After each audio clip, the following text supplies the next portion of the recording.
And welcome back to the Insights Festival show. Our main stage is closed, but the fringe programming is about to begin.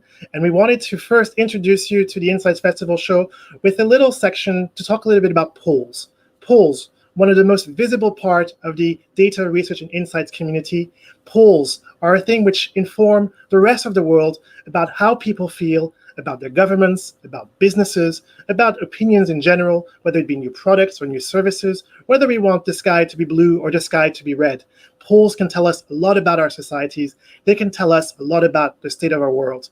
And I am really delighted to be talking to a few people today. We're going to be explaining a little bit about how polls work, why they can still be trusted, and what we as a data research and insights community are doing to ensure that trust in polls can be maintained. So it brings me a great pleasure to welcome to the show Yoke, who is one of my colleagues. She's a professional standards executive, and she's going to be telling you a little bit about what ESOMAR does in order to support the polling industry and also to keep it on the right track.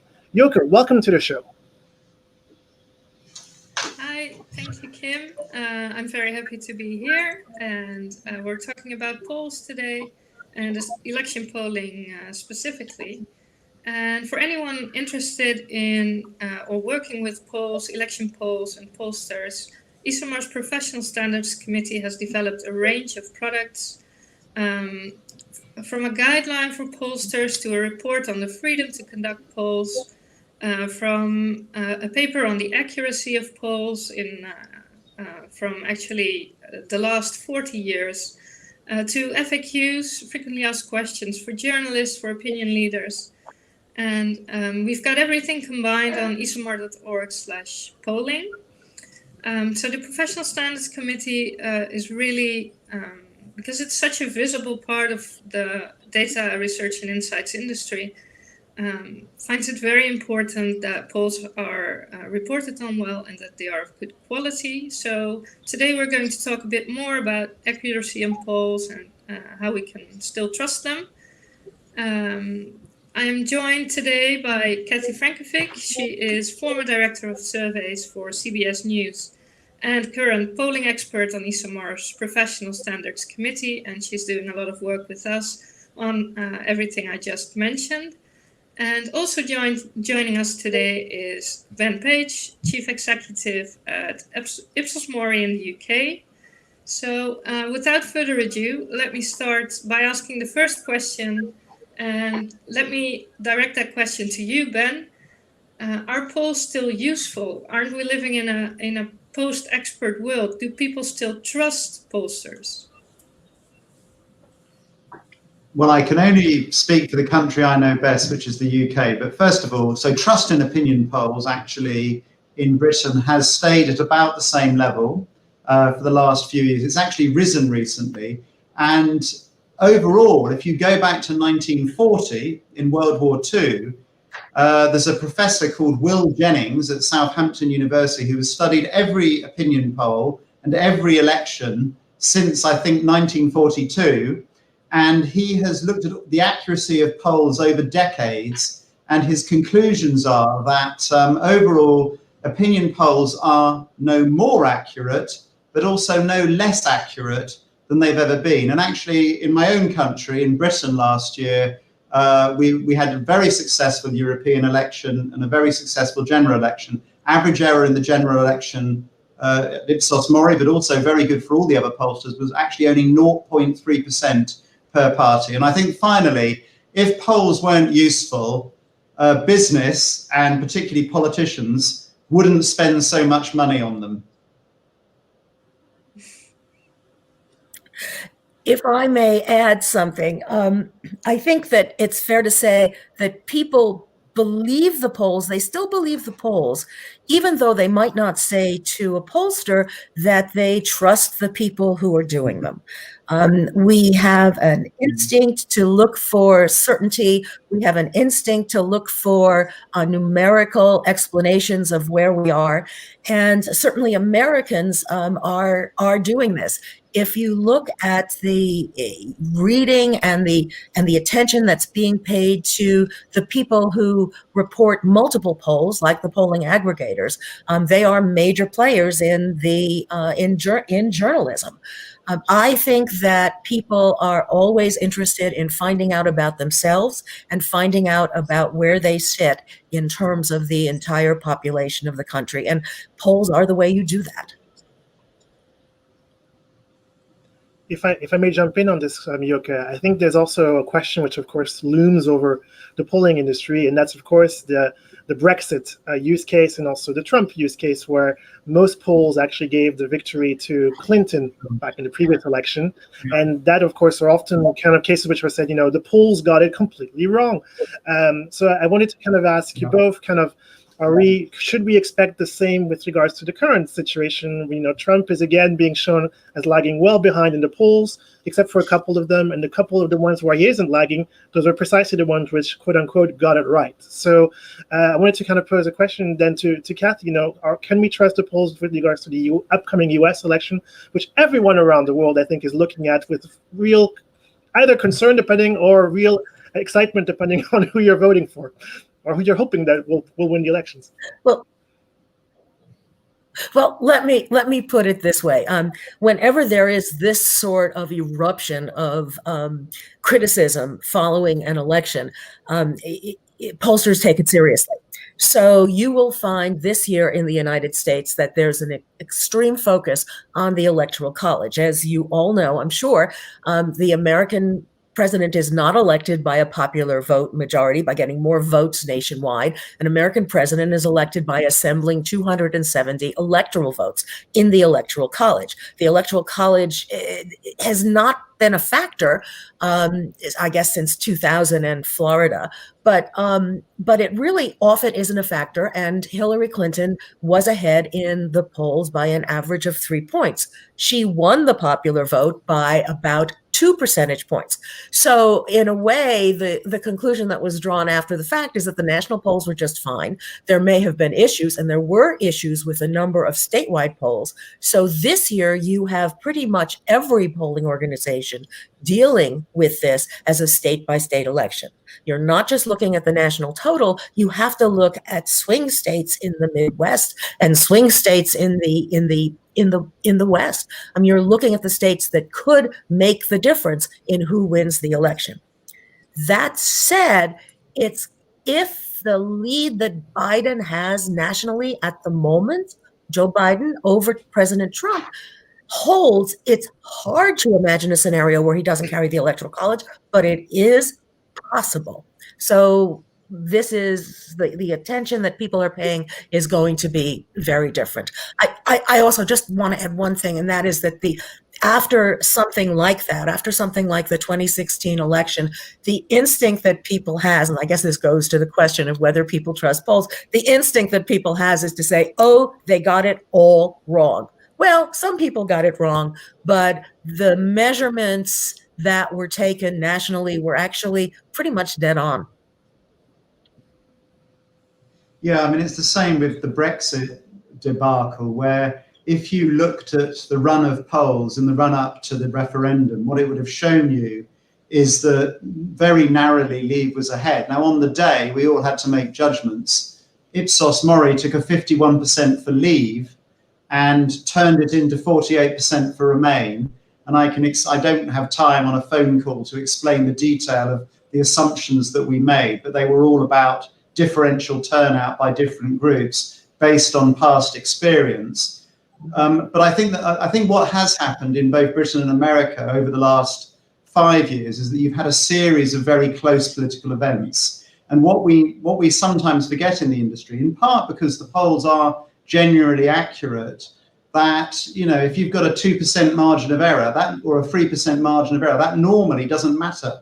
But actually the events that we've had recently, 3% really does matter, and that is part of the explanation about this narrative that has taken hold. But as I say, the exit polls in Britain have actually been consistently very accurate for at least a decade. The benefit of the exit polls is, and we conduct them for the BBC and ITV, you're speaking to people after they've actually voted, which is a huge benefit.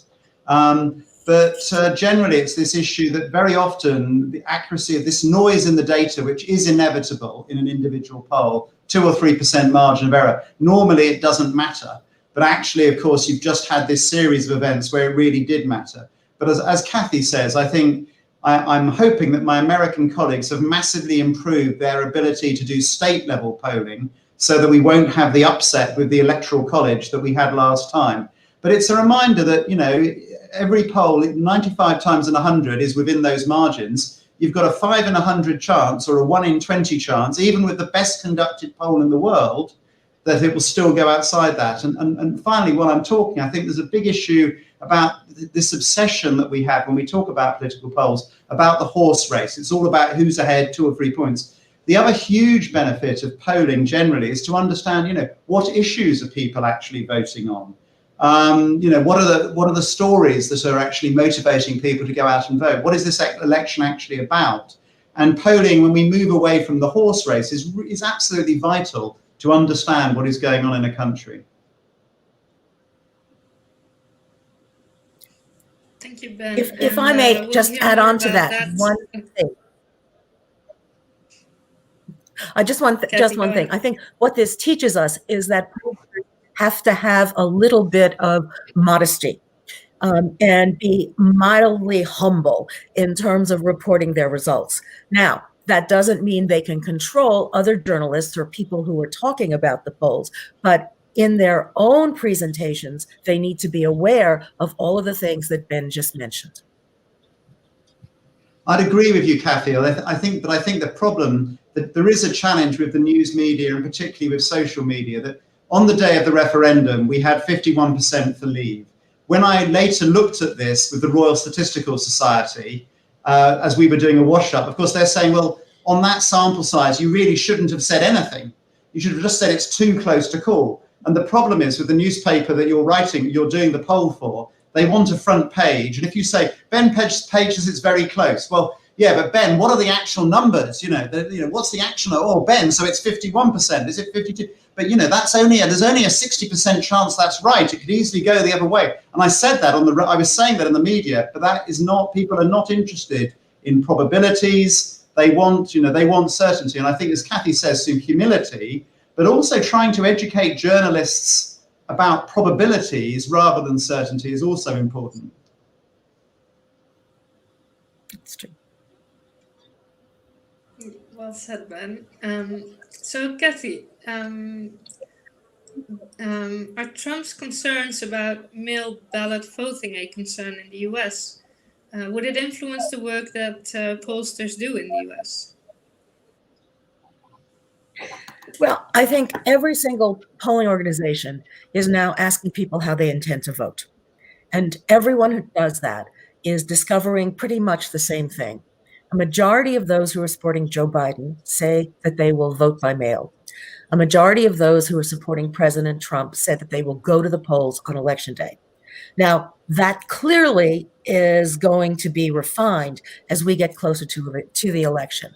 For example, if someone says they're voting by mail, are they living in a state where ballots are going to be sent to everybody? That's 10 states.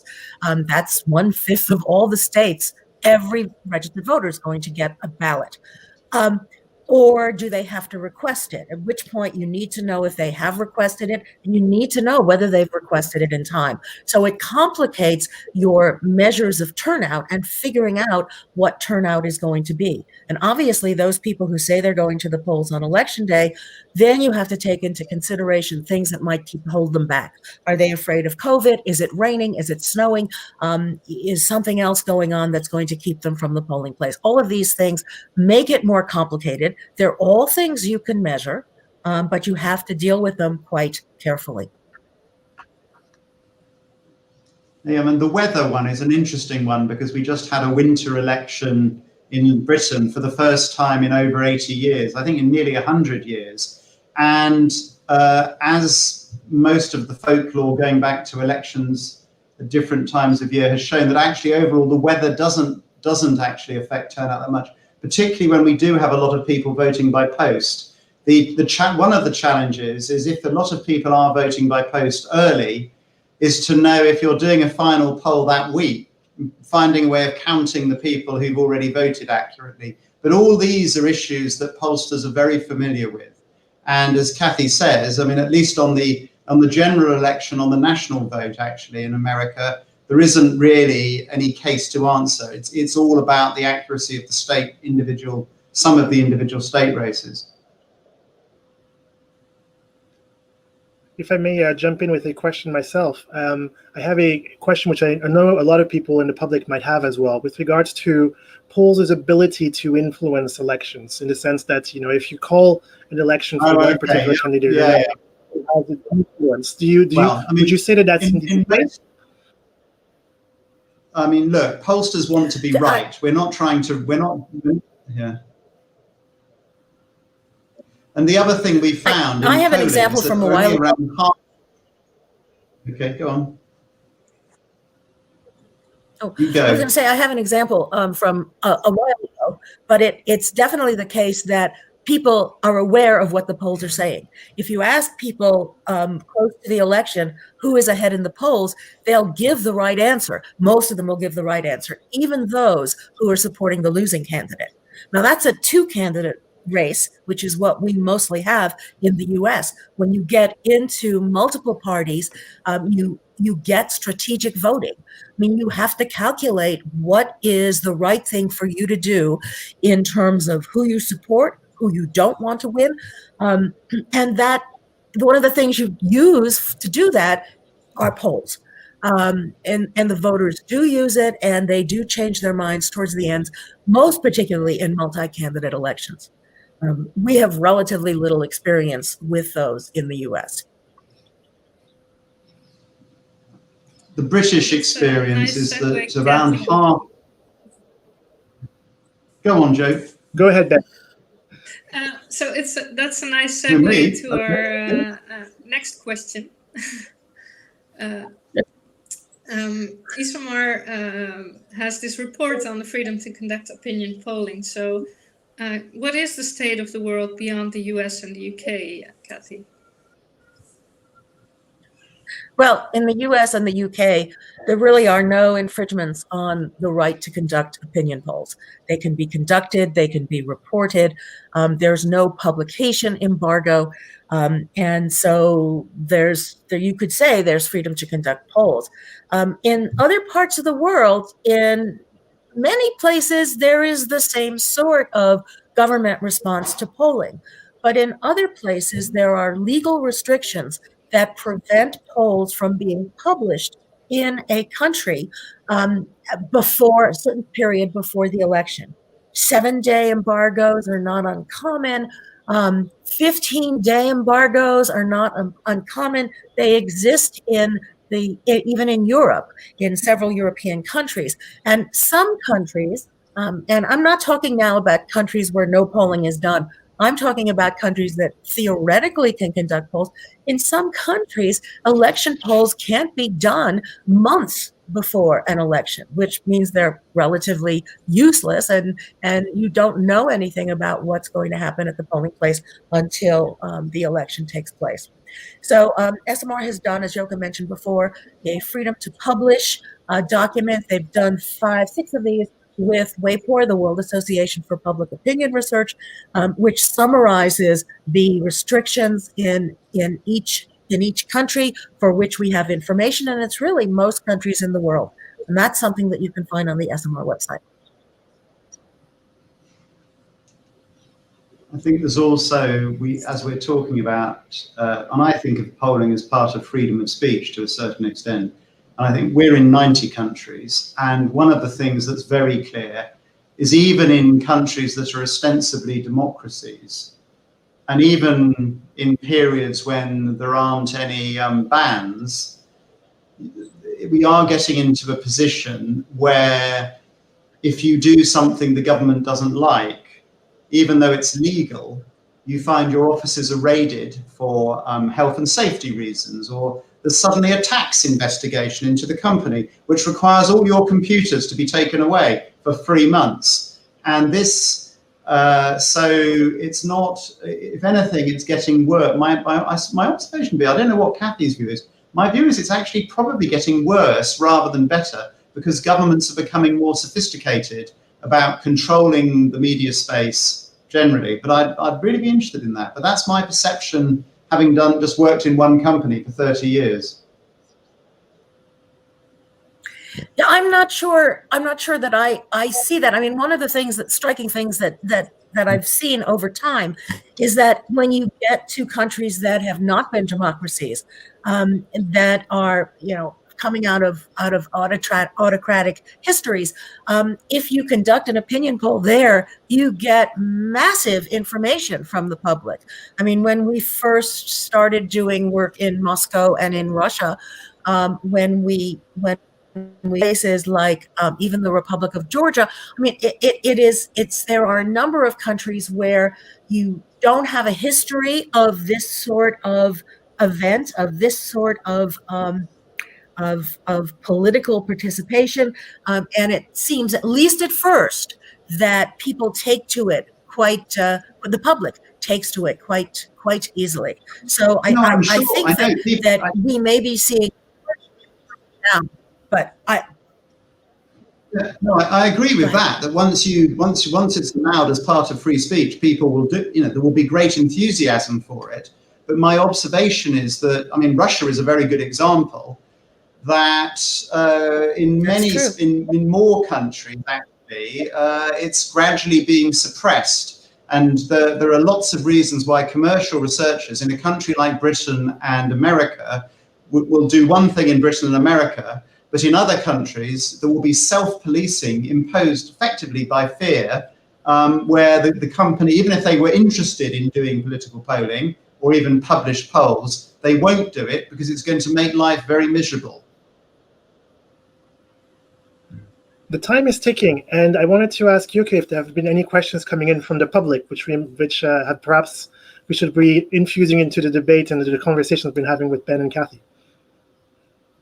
Yes, so we received one question, and that is, are polls sophisticated enough when the electoral system they are trying to measure have multiple influencing factors like voter suppression activity, etc., that are not necessarily baked into more pure polling methodologies? So, Kathy, what would be your view on that? Well, I think that's a very good question. I think that you may be able to measure this in terms of people's expectations for being able to vote. It's certainly possible that you could append a question to a survey in a state where you know that there might be voter suppression measures as to whether people think their vote is they're going to be allowed to vote, whether they think their vote is going to be counted accurately, whether they think the election is going to be fair. And I've asked that question multiple times over historically. So you do have that. The other thing you really need to look at is, I think, and you need to do this by state in the United States, but you need to look at the composition of the people who are the voters. How many of them have not voted? I mean, how many new voters are there going to be in 2020 who didn't vote in 2016? We certainly expect turnout to go up, but how much do we expect it to go up? We don't really know. And even in a national poll, 4 years ago, Hillary Clinton may have won the popular vote, but if you took out the state of California, she didn't. The California margin for her was so enormous that take it away and Donald Trump gets more popular votes than Hillary Clinton does. So, it's a complicated matter. It's a matter of where you go. It's a matter of looking at the internals in a state. Where in the state are these people coming from? I mean, where do they live? Do they live in big cities? Do they live in the countryside? So I think there's a lot you can do, but you can do something and probably should do something.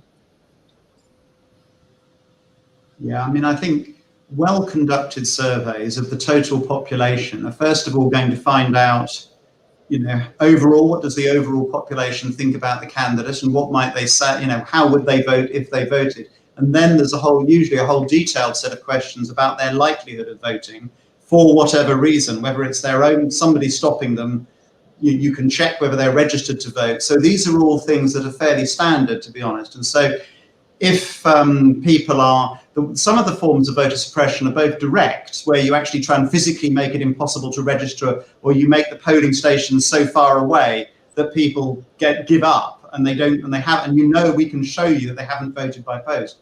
But the other things I think that are slightly more insidious, but again, polling should pick them up, are things like Facebook campaigns where you're trying to persuade voters that, you know, they're all the same, so don't bother, they're all the same, you know, just don't bother voting. And because you know, if in this example, if you're a Republican, you know that your voters are more motivated. But again, assuming this, and this is generally, I think, one of the lessons, certainly it's a lesson in the UK, if the sample is fully representative, if we've dealt with the issue of turnout, which is one of the most difficult issues in political polling, once we've done it, as long as you've got your basics right, the polls should perform pretty well, even if all the dynamics are complicated. Because in one sense, that you can have all the factors in the world, you know, it can be as complicated as you like.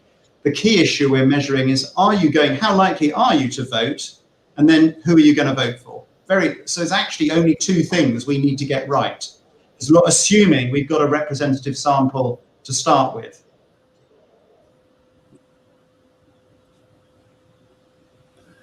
The time is ticking, and unfortunately, I think we have to go towards kind of final remarks or anything that you want to share with the general public.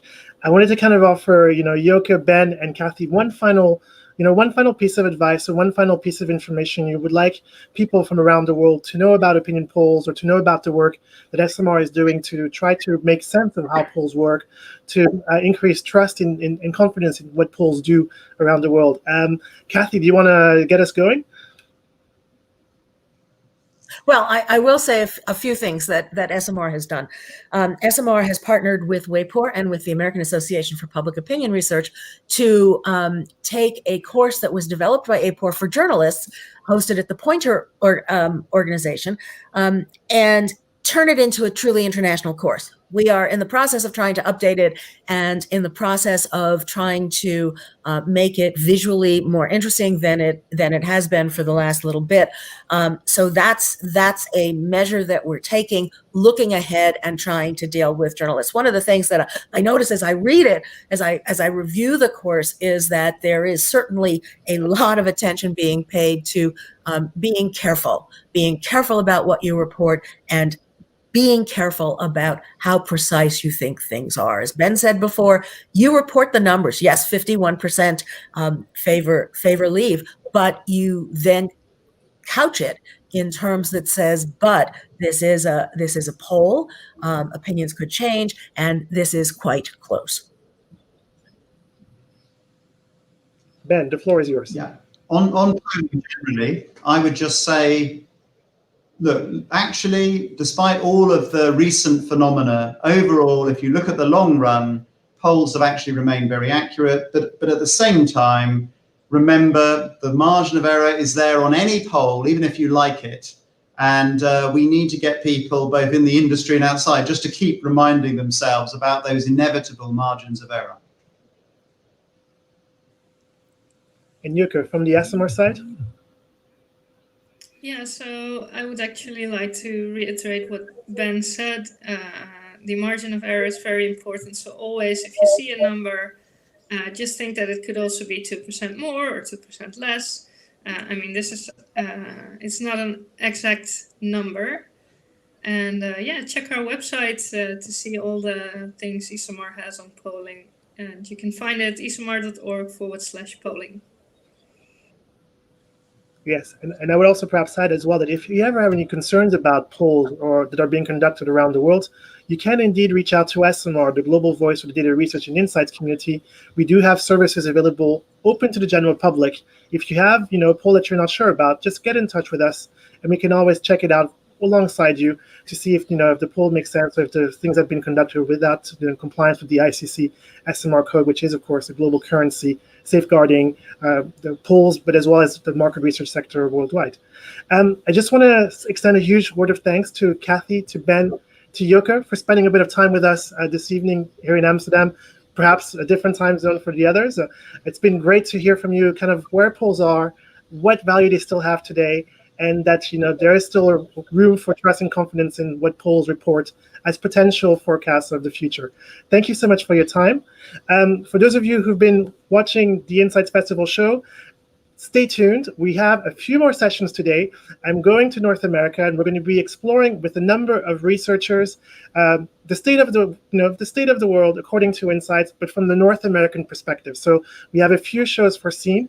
I also want to extend a huge word of thanks to friends NetQuest, who are sponsoring the Fringe Insights Festival. They have made this possible, and we hope that you enjoy the show. There's a lot more coming, and tomorrow as well. The main stage is back. So if you haven't booked your Insights Festival ticket, now is the time to get it. There are still plenty of tickets available. We are still broadcasting from the 14th to the 17th of September, so there's a lot more insights to come. And do stay tuned. We have the North American focus.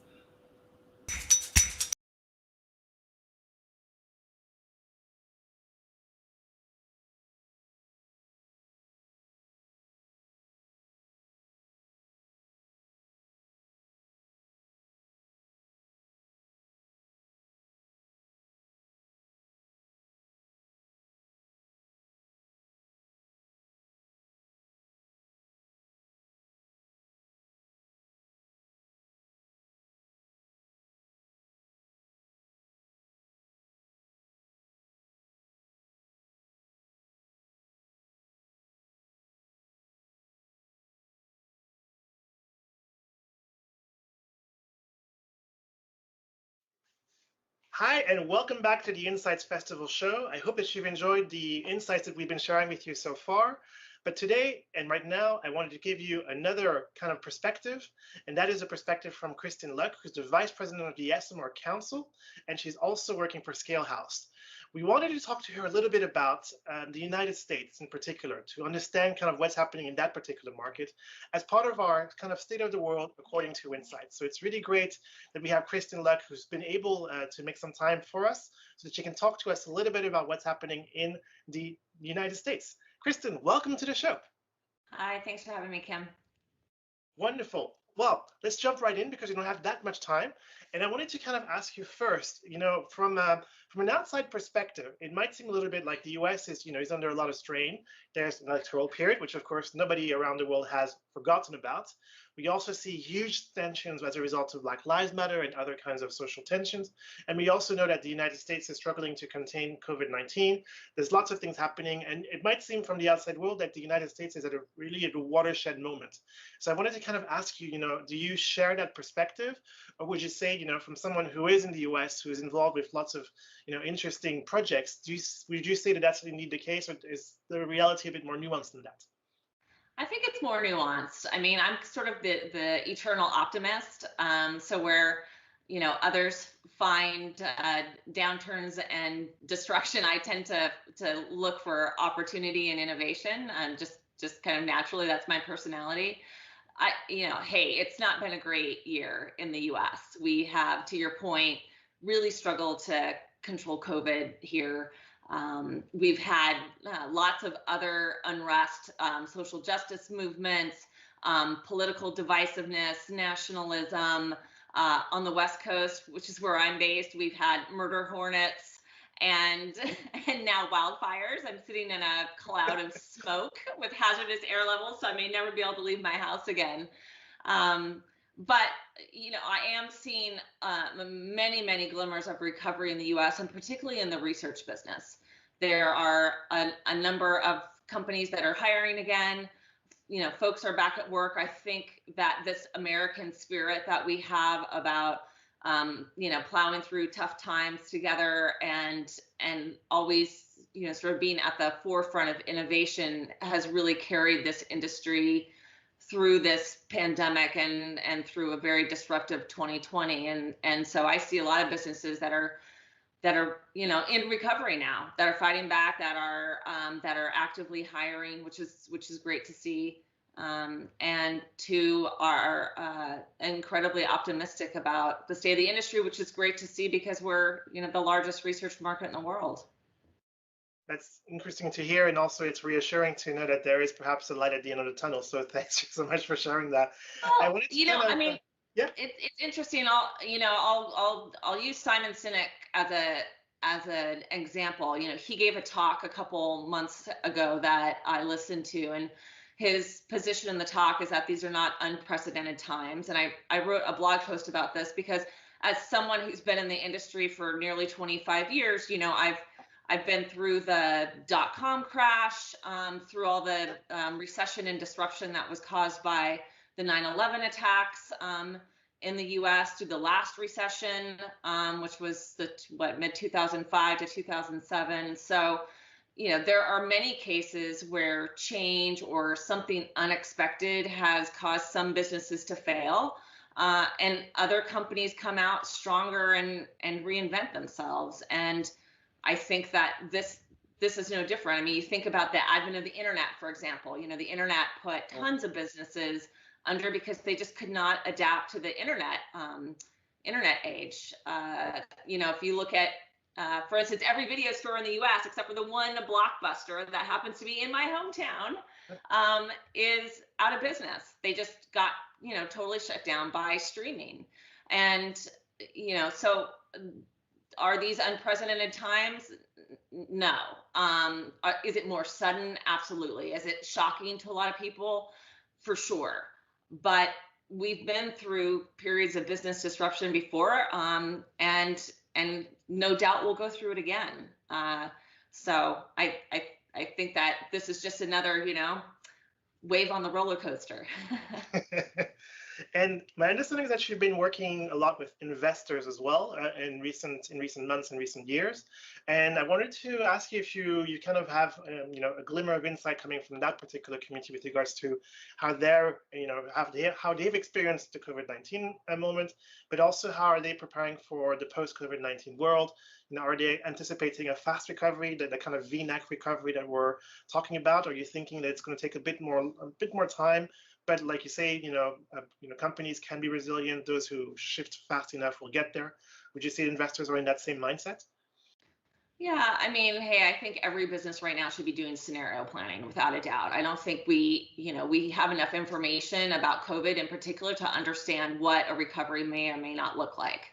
I think, you know, 6 to 7 months ago, we thought, oh, you get COVID once and then you're done and you're immune and you go on with your life. Now everyone's aware that there's only a 3-month window until you can get it again. We also have some folks that are getting COVID and then, you know, are sick for months and months and months, versus some people who have almost no symptoms or are asymptomatic. So I think to hypothesize about what type of recovery might happen is, you know, is premature, and we just have to plan for a lot of different scenarios. That said, yes, I'm doing a lot of work in the investment market. I think I'm probably one of the only researchers that's gone and gotten their investment banking license. Wow! So Congratulations. Thank you. Yeah. And so I'm working a lot with investors and also on the M&A side of the business, so buying and selling research firms. And you know, certainly there's been a slowdown in activity, not because of a lack of money, but because I think investors want to see how businesses are going to perform, you know, over a longer period of time in a COVID impacted time. And deals are taking longer to get done, because, you know, VC and PE companies are focused on their existing portfolio and making sure that that's, you know, performing as it should be. And also it's very hard to, you know, it's more challenging to sell a company right now, particularly for the companies I'm working with, which are international in scope. And oftentimes I'm selling a European company to a US company, or a US company to an Asian company. And so because of that, you know, part of that process traditionally would be you would do a site visit. Well, right now the borders in the US are still, for the most part, closed. So site visits are very challenging. We also can't get into markets like Canada or South America in order to do site visits. And so that's delayed things. However, I will say it is a tremendous time to be raising money and also to be selling a company. I think that, you know, before the pandemic hit, the VC and PE markets were really well capitalized. They have sort of an unparalleled amount of what they call, you know, dry powder, so money that's ready to invest. And that hasn't changed. I think people are just looking for the right opportunities. And so I get asked a lot, you know, is it a good time for me to go out and do a capital raise? Absolutely. You know, is it a good time to sell my company? Hey, if you've got solid business performance, particularly through COVID, it's a great time to sell. And if you're looking for distressed companies, it's also a great time to buy. So So again, I remain bullish on the industry overall. And would you say that's also applicable like beyond North America? So would you say like worldwide, it's actually potentially a good moment to sell your company if you perform pretty well? Or would you say no, it's really specific to certain markets that holds true? I don't think it's specific to certain markets. I mean, I'm working with private equity and VC firms that are in the Nordics, in Asia Pacific. I don't think that it's defined by region necessarily. I mean, certainly there's a lot more investment activity, I think, going on in the US than in other parts of the world. But for sure, I think that I don't think that it's a regional. I don't think it's a regional trend. You know, I will say that depending on what's going on in a region. So for instance, in the US, there's a tremendous amount of activity, obviously, that comes out of San Francisco because that's the tech community, and there's a lot of VCs and PE firms that are based there. San Francisco's on fire right now, basically. So, you know, there are some, you know, some points of disruption, but I think, you know, we tend to power through those pretty quickly and get back to business.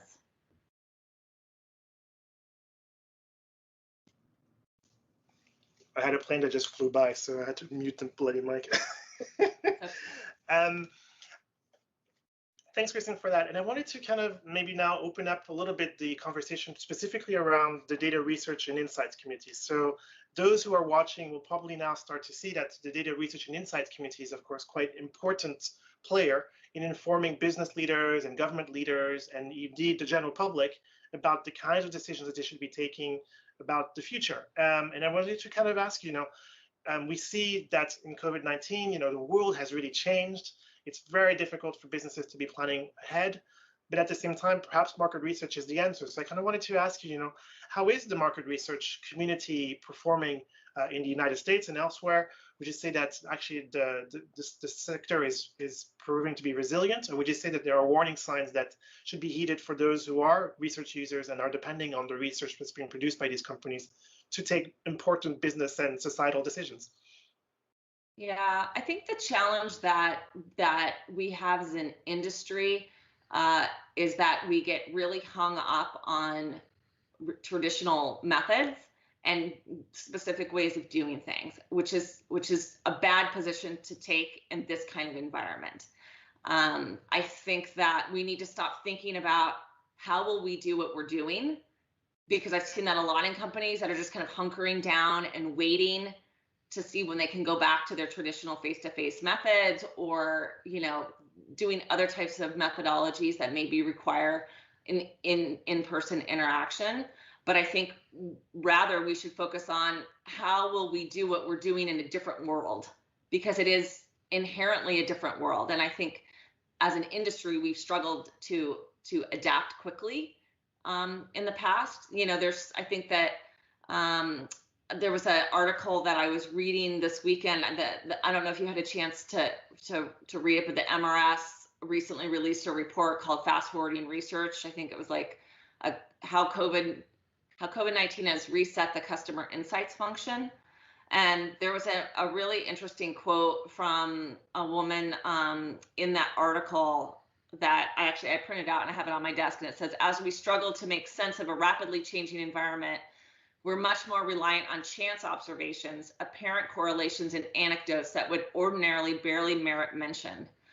And so when I think about the one thing that researchers can do to remain more relevant is to be open to more agile judgment.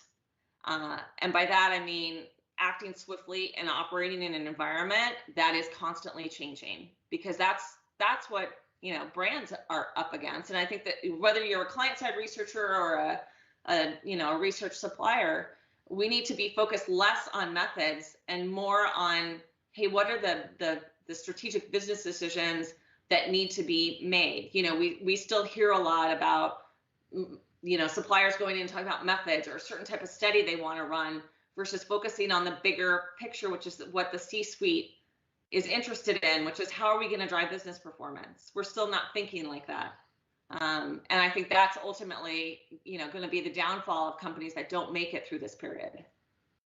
And does that, I hear often that kind of within the research community that there's kind of this battle between, you know, do we have to focus and favor rigor versus, just in time? And would you say that there's a dichotomy between those two, or would you say that that's actually a false opposition, that there's a way to actually do both and still deliver what a client or research user actually needs?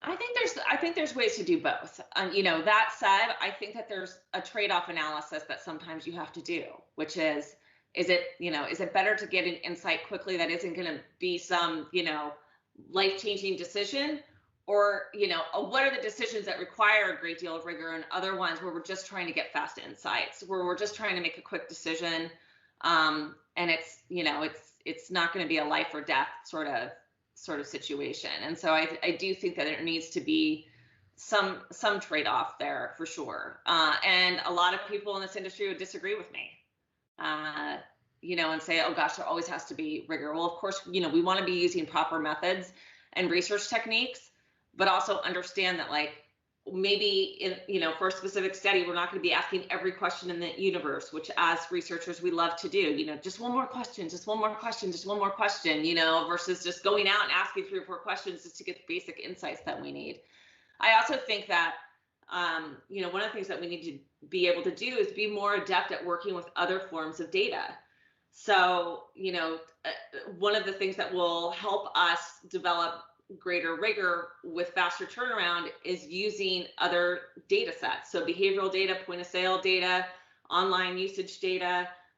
These are all data sources that, most traditional researchers have been quite uncomfortable working with. And so because of that, they're very reliant on primary data collection. And when you're reliant on primary data collection, of course, that slows things down and makes them more expensive. So to become really nimble, we have to have a better understanding and confidence about working with other types of data. And would you say that also extends to the use of things like artificial intelligence and those types of things? I know that some researchers are concerned, for example, that artificial intelligence introduces, depending on how the algorithms will be built, that it introduces bias and those types of things. Would you say those are things that still need to be used regardless, or with, of course, the necessary measures to protect and secure it? Or would you say, actually, no, we really do need to kind of go all in with artificial intelligence and those types of things to really, as you say, increase the agility and the ability of the research community to deliver on that just-in-time kind of results? Yeah, well, so it's interesting because I wrote a whole article on AI and bias that I'm presenting at the LATAM conference. So, if anybody's planning on attending the LATAM conference, I'll be talking about it there. I mean, I think, yes, is there bias in AI? Absolutely. Are there algorithms that discriminate against folks? Absolutely, without a doubt. But I also think that there's a lot of good there in terms of how quickly you can process data and mine through it. There are firms that are developing AI-driven analytics tools that I think really speed up the time to reporting and getting results and take away a lot of the potential user error that happens when folks start touching data and digging through it. So I think there's a balance there. I think absolutely. I think it's good to question data algorithms and how they're created and who's the team that created them, and is that a diverse team? Absolutely, I think that's a good thing to do. But I also think there's a lot of good that come out of those technologies that we can't and shouldn't ignore as an industry. You mentioned diversity and the importance of that, and I wanted to take kind of a little segue. Those people who are viewing this particular show might not be aware that you're also one of the leading figures behind an initiative called Women in Research, where in fact I believe that you're trying to promote more presence of women, particularly in the market research and data research and insights community. I wondered if you would be willing to share a little bit of information about what you've done, what you're planning to do, so that people are aware about the work that you're doing to actually bridge that gap that you've identified there.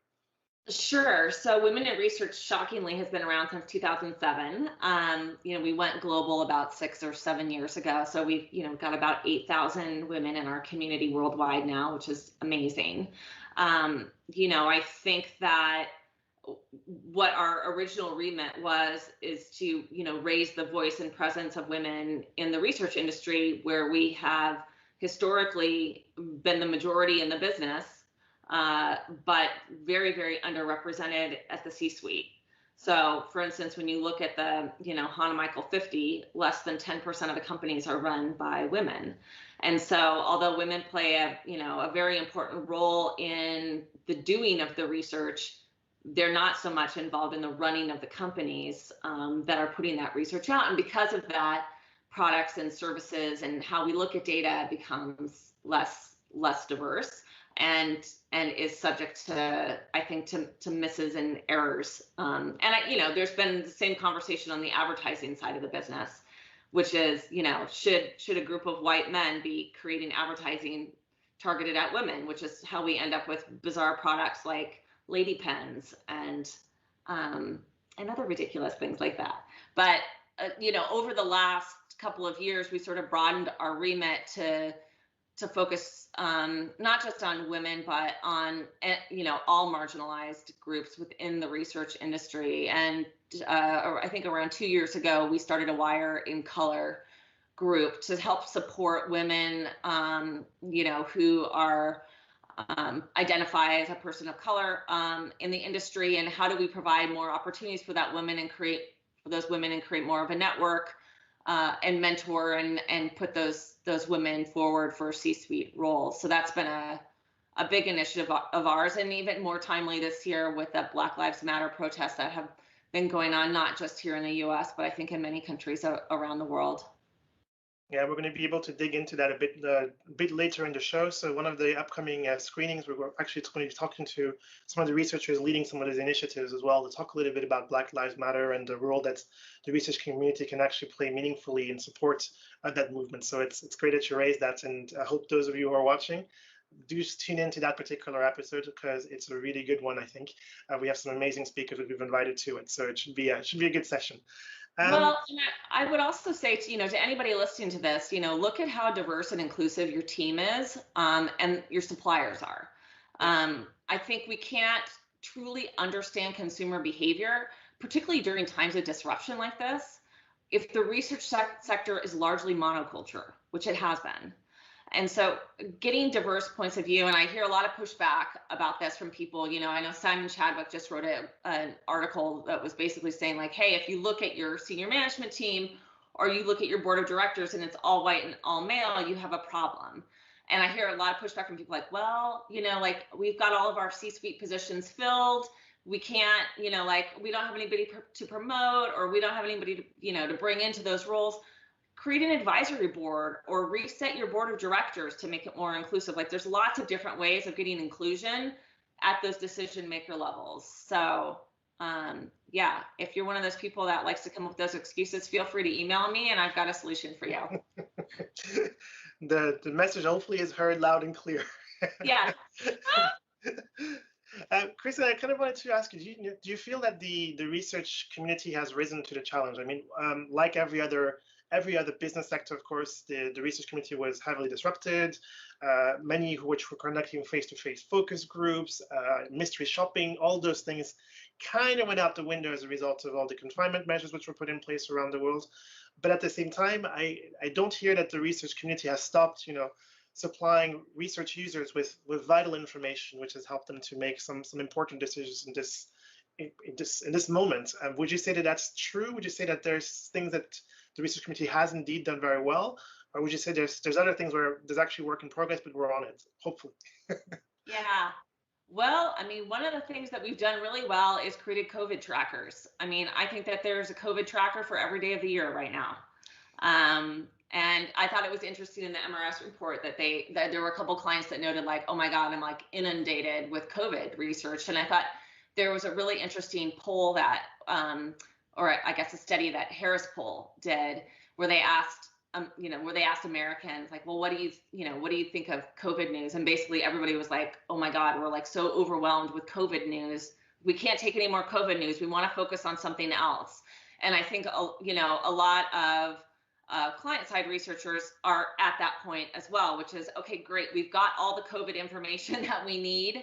They're inundated with trackers and suppliers calling them, trying to sell them COVID data or just even offer it to them for free. And now, we're past that initial disruption and we need to get on to figure out like, how are we going to really be impactful for businesses? And I think the companies that I see that are are really thriving are laser focused on like, how do I strategically help move my clients' businesses ahead? And they're not thinking so much about COVID trackers or like how we're going to attract new clients, or, you know, they're kind of through this whole business pivot, thinking about like what their business is going to look like. And those are the companies that were really decisive out of the gate. And I've said this before on, you know, talks that I've given around the disruption in the industry and what the future is that decisiveness is really key. And researchers not always the most decisive people. Like, we like to get all the information first before we make a decision. And you know, I think some of those firms that were kind of just taking a wait and see approach are really struggling to play catch up now. And that seems to be a universal truth, because if we go back in time, you know, all these companies indeed which have kind of waited to see tended to be the ones, the Kodak companies, aren't they? The ones which kind of shouldn't have waited and should have just taken a decisive action. Well, I think the key is not just to be focused on survival, because if you're focused on that, then that's probably all you're going to get. I think a lot of companies, when all of this hit, they went into preservation mode. And I see that a lot with some of the bigger companies. And when you have more assets, you have more to lose. And so those are the companies that really hunker down and are like, oh my God, we don't want to spend anything. They're concerned about protecting the company so much that they protect the company from itself. And it's not able to grow and flourish and provide value to shareholders. And so there's a fine line between, you know, I think waiting to, you know, kind of waiting to see how things shake out, but also not going into that preservation or survival mode, because that's a very dangerous place to sit. And maybe to build on that with kind of one of the final questions, I guess, because the time is unfortunately ticking.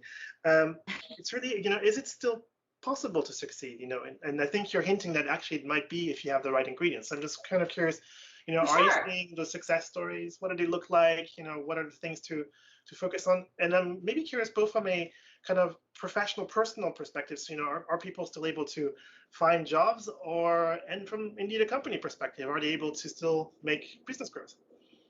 Yeah, for sure. I mean, hey, I'm not a clairvoyant, so unfortunately I can't see into the future, but for every story we hear about firms struggling to stay afloat during this time, I think there's a firm that's managing to survive and in fact thrive. You know, if you look at food and beverage companies, for instance, they're up 76% year over year. The retail and wholesale, I think, are up 9%. Pet services and supplies are up 6%. If you look just in the research industry, you know, mobile research tech company Street Bees posted 110% growth in the first half of 2020. So I think if you've got the right product or solution, for sure, you know, but you might think like, well, what's the secret of these firms? Maybe it's not just having the right product or the right timing. And I think there's 5 key behaviors that I see that I'll just run through really quickly. You know, the first, and I talked about this earlier, is, you know, expect the best but plan for the worst. You know, the scenario planning is really important to have an understanding of the actions you're going to take, you know, depending on what your recovery is, if it's a V or an L, or you know, we don't really know what a recovery looks like by business. You know, the second is, you know, to pivot quickly. And, you know, whether it's refocusing an existing product or service, or adjusting your licensing models, or using agile development methods to bring products to market sooner, you know, pivoting quickly is super important. And also, I think to have a mindset of resiliency and optimism is important. You know, that you're going to get through this, and that every minute in this crisis is an opportunity that can lead to a new point of innovation and something interesting. And so I think that's a really good mindset to have. You know, the third is this idea behind collaboration. And we just talked about the importance of diversity and having diverse teams. But I also think it means considering partnerships or integrations with companies that you might not have thought of before. You know, we see companies like United Auto Workers and GE and 3M building ventilators together. I mean, these are companies that would never have traditionally partnered. And I think we're seeing more of that in the insights industry as well. You know, companies considering partnering with firms that they may not have otherwise to create products and services that are more relevant. The fourth is to, to get deep. And I talked about this as well, how, for suppliers, they really need to go deep on empathy and delivering value. And, stop talking about research methods and focus on business issues and performance. That's super important. And then the last is this idea of, being open to agile judgment. And this, this is, again, something that we already discussed, which is, hey, maybe, you need to do some trade-off of rigor versus getting answers quickly. And really get comfortable working with other forms of data that can help expedite that research process. Kristen, thank you so much for all your advice. And I think the last, for those of you who are watching, I hope that you've hit record with regards to that kind of action plan, because I think if any of you were to implement that, success is surely around the corner. Kristen, thank you so much for your time. It's been great having you on the show. Thank you for your insights. And I want to say for all of you who have been watching the Insights Festival show, I hope that you found what Kristen just said really insightful. I certainly have. I just want to also extend a huge word of thanks to NetQuest, who's been sponsoring the Insights Festival Fringe, and this is a show which is part of the Fringe. So thank you very much, NetQuest. For those of you who are interested in finding out more insights like the one that Kristen has just provided to us, be aware that the Insights Festival is taking place from the 14th to the 17th of September. If you haven't registered, don't worry. You can go to the esomar.org website. We can still register and attend many of the sessions. And if you've missed any, many of them will be available on demand. So definitely tune in to watch. And I will be continuing my tour of the world with the Insights, the state of the world according to Insights. So definitely check that in as well, because I think you're going to find some really interesting things coming out of every single region around the world. Kristen, just wanted to say once again, thanks so much for joining the show and for all of your insights. Thanks for having me. And see you soon. Yeah, let's hope.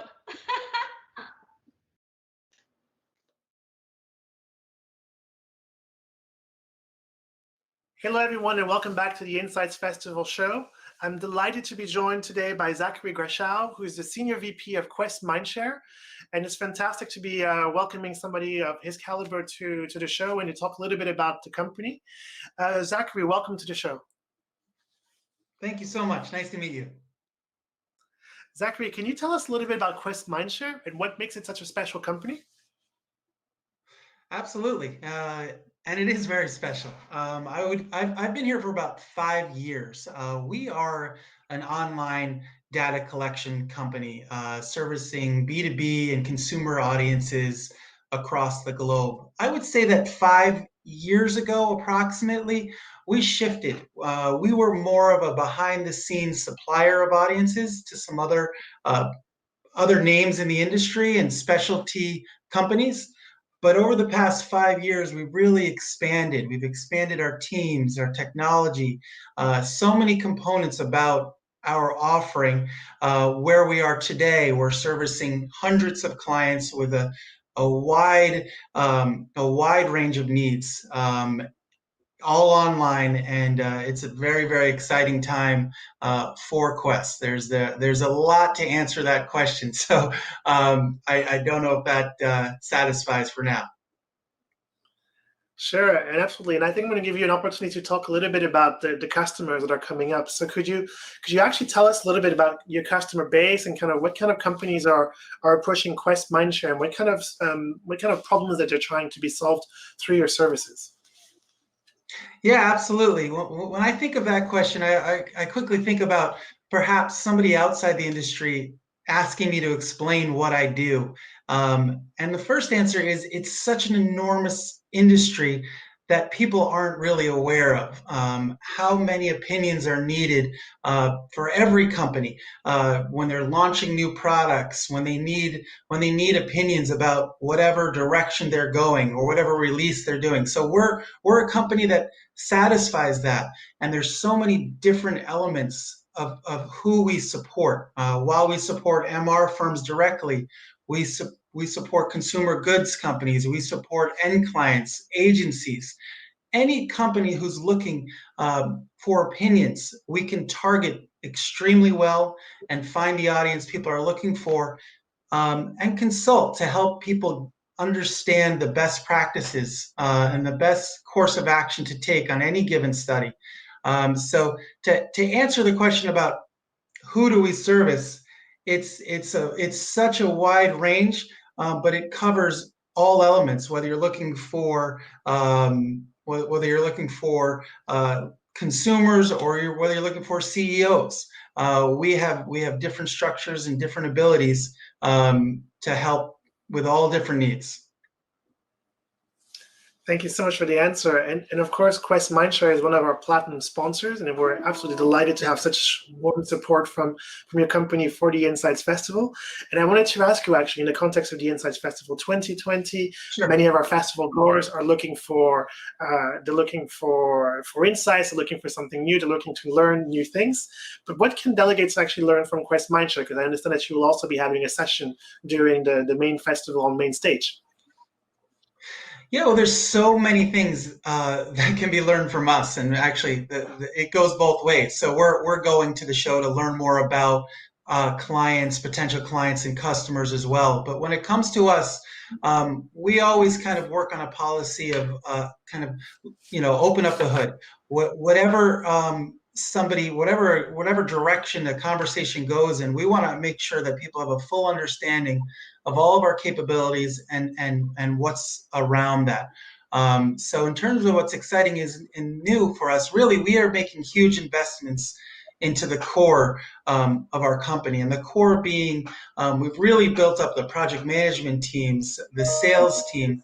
But what we're doing now is really investing more into our marketing, getting our name out there, the security and the advancement to stay ahead of any fraudulent activity that's out there in the industry. That's always such a hot topic. Our internal traffic resources, making it all stronger. So, in terms of what we can show people, we really want people to understand everything that goes into building a panel and everything around it. We're experts at that. So we want to share that information and help educate customers, clients about what's involved, so they know what to look out for and how to better prepare themselves for their task at hand. It sounds like it's going to be a very impressive presentation, I think. Of course, in this time of day when Absolutely. everything is moving online, having a partner like Quest Mindshare is going to be absolutely critical.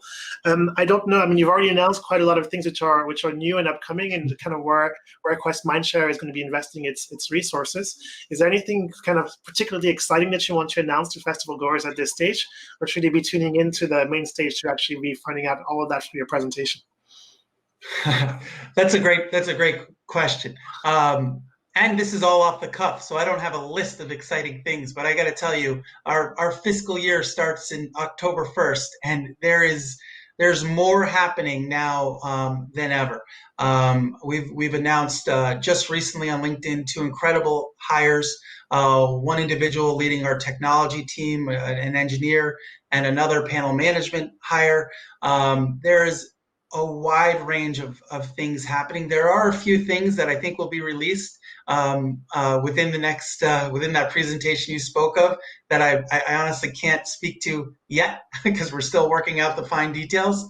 But really, what our company is about right now is growth. We have grown significantly over the last 5+ years, and we're really trying to stabilize that and set ourselves up for a path where we can continue. For us, just to expand a little bit, relationships are everything.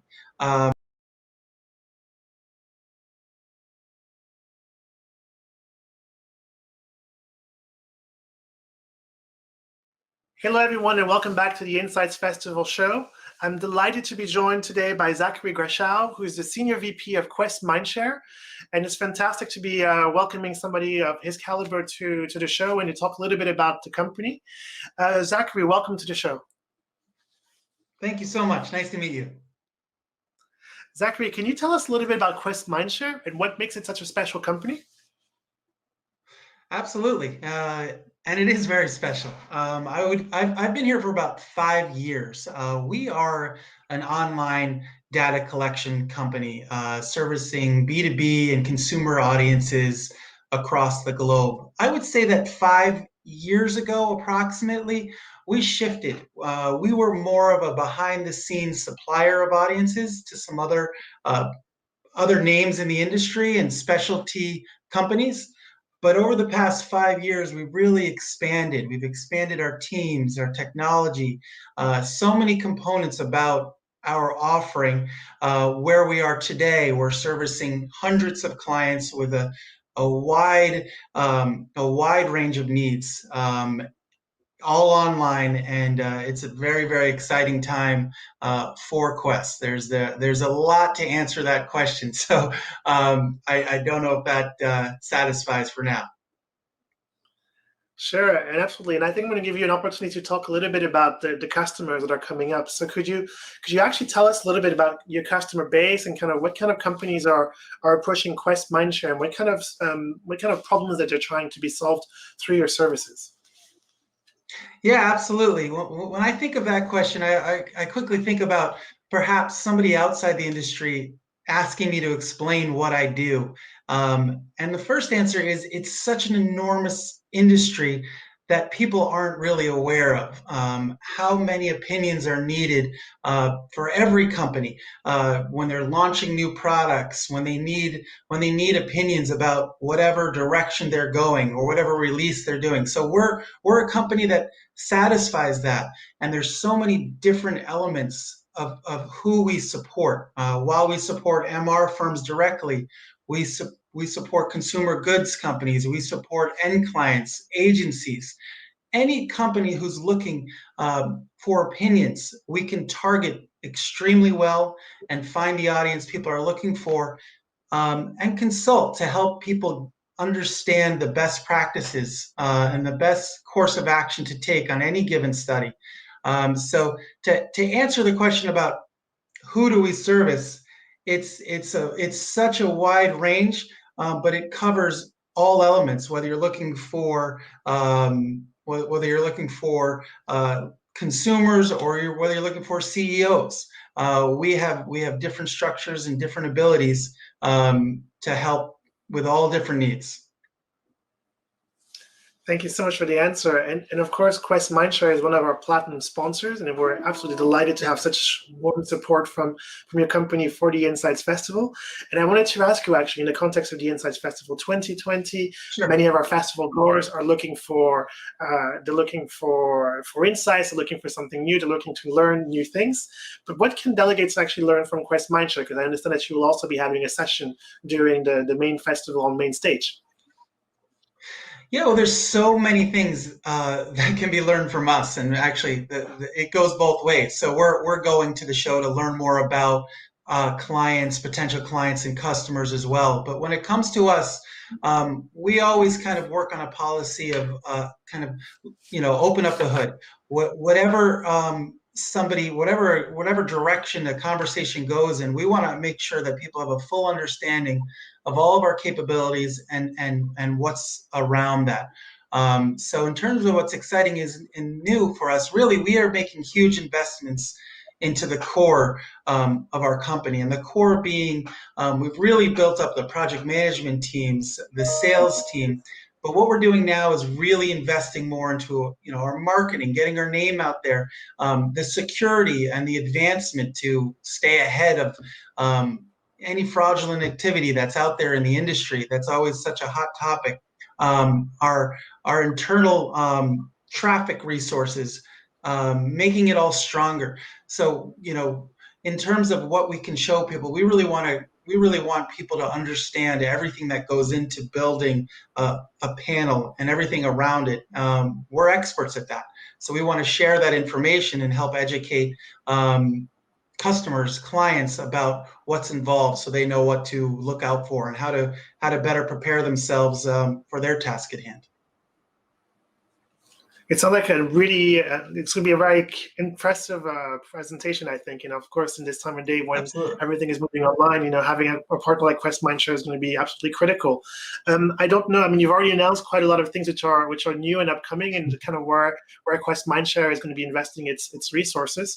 Is there anything kind of particularly exciting that you want to announce to festival goers at this stage, or should they be tuning into the main stage to actually be finding out all of that from your presentation? That's a great question. And this is all off the cuff, so I don't have a list of exciting things, but I got to tell you, our fiscal year starts in October 1st, and there is there's more happening now than ever. We've announced just recently on LinkedIn 2 incredible hires. One individual leading our technology team, an engineer, and another panel management hire. There's a wide range of things happening. There are a few things that I think will be released within the next within that presentation you spoke of that I honestly can't speak to yet because we're still working out the fine details. But really, what our company is about right now is growth. We have grown significantly over the last 5+ years, and we're really trying to stabilize that and set ourselves up for a path where we can continue. For us, just to expand a little bit, relationships are everything. Trust is everything. So at the core of our sales team and as a company, we pride ourselves on developing trust. So whenever we talk about anything new, a new product, an individual joining the company, any aspect of our service, we look back at trust and say, can we trust this person? Has this client developed trust in us? If not, why not? So that word is very important to me.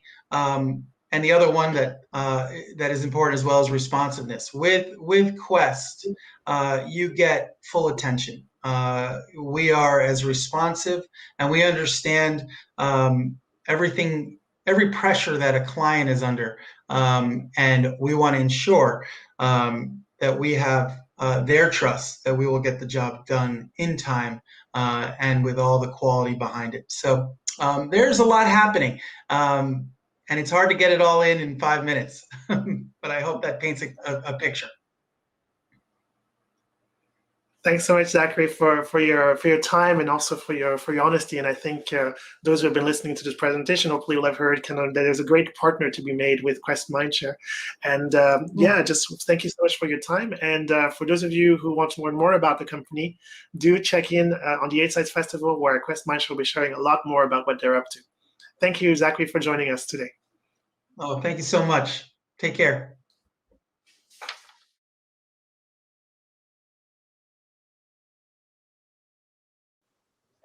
Hello, everyone, and welcome to the Insights Festival show.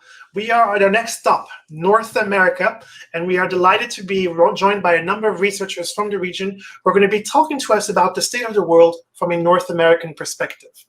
These researchers have contributed to the Research Eureka for COVID-19, which is an initiative of the Data Research and Insights community to share findings from around the world about the impact of COVID-19 on our societies and how to prepare and anticipate for a post-COVID-19 world. More than 150 research findings can be found on this website, and you can find out all the information about it at esomar.org. Before I begin, I also want to thank NetQuest, who is the sponsor of the Insights Festival Fringe, and we're absolutely delighted that they are sponsoring this and making this show possible. I just want to say a warm welcome to Hillary, to Christian, and to Jeremy, who are going to be talking to us from the research perspective about what they've uncovered with regards to North America. And I'm just delighted to be joined by such wonderful experts to talk a little bit about that. So Jeremy, Hillary, Christian, welcome to the session. I'm going to invite each one of you to present a little bit about yourself before we begin, and then we'll get into the meat of the session. Hillary, ladies first, would you like to introduce yourself and welcome to the show? Thanks, Kim. It's great to be here at the Insights Festival. I'm Hillary Hahn. I lead the Sykes for Emerging Brands practice within Sykes Enterprises. We are we're an outsourcing team that handles global customer support management for all kinds of brands throughout the world, but we have a huge practice in America, handling those support initiatives anywhere in the world that our clients need. And we've specifically leaned in emerging brands at looking at fintech and also direct-to-consumer e-commerce, as well as all the techs that have been exploding, especially benefiting during this pandemic time when it's such a time for contactless payments and a need for different approaches with the digital world, and digital transformation never happened as fast as COVID kind of was the catalyst for. So we're happy to be here today to share some of the learnings that we've been digging into and talking about with our brand partners as well as market research. Welcome to the show, Hillary, and thanks. We're really looking forward to finding out a bit more about what you've actually uncovered. Christian, I believe you're hailing from somewhere else in North America. Welcome to the show, and can you tell us where you're hailing from? Sure. I'm Christian Bourque. I'm Executive Vice President at Leger, which is a Canadian-based firm, but we also have offices in Philadelphia. So I'm based out of Montreal, and we're both a market research firm as well as a pollster, traditional pollster. So I'll be coming in from both angles today. We've been tracking North America on a weekly basis since the confinement started back in March. So we've uncovered tons of stuff that is both interesting and to some extent worrisome. Okay, we're going to be unpacking that very soon. I'm not sure I want to open the Pandora's box, but we don't have a choice, right? And last but certainly not least, Jeremy, welcome to the show. And can you tell us where you're hailing from? Yeah, so great to be here. What an organization to be a part of. I'm from John Zogby Strategies. We're a pollster, a public opinion research firm. We do some market research, but we're most known for our political polling. We've polled in over 80 countries. We've polled elections all over the world. My dad started this business in 1984 when I was 1 year old. I was going out into the field, doing survey research at the age of 10, working in the call center by 15. And so, I grew up with this stuff, but we're tracking a lot, particularly in the United States. And, we have a biweekly intelligence report called the Main Street, K Street Intelligencer. Really polling that I like to say you don't get anywhere else. We bring a historical background to it because we're historians, the three partners, my father, myself, and my brother. But, also looking at the present trends and the current events, and then trying to get a sense of where things are headed. And we've covered a lot of, economic, cultural, and social. So I hope we get to talk about some of that stuff today. Me as it's hard well. to avoid it. But let's begin first with, let's begin first then with giving the floor to Canada, the northern neighbor.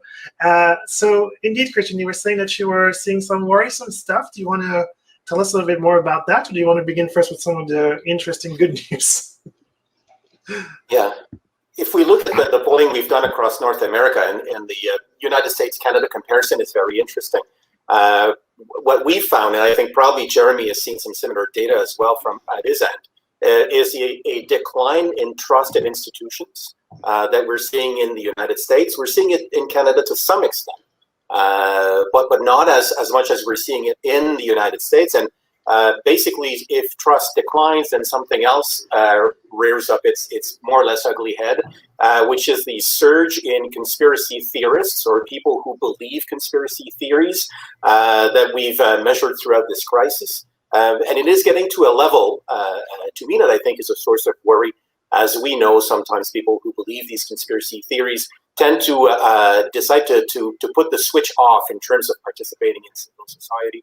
And I think is one of the causes for concern. I mean, a majority of Americans believe that COVID was actually created in a laboratory. A majority of Americans believe that it comes from the Chinese government. 1 in 4 Americans, and it's 1 in 7 in Canada, but it's still high, believe that somehow Bill Gates is behind all this, and it's all tied into the 5G networks, and it goes into all of these weird areas. But certainly this steady increase in the number of people who believe these sort of conspiracy theories, to me, is somewhat of a threat to democracy. And certainly right now appears to be worse in a lower trust country, traditionally, that is the United States.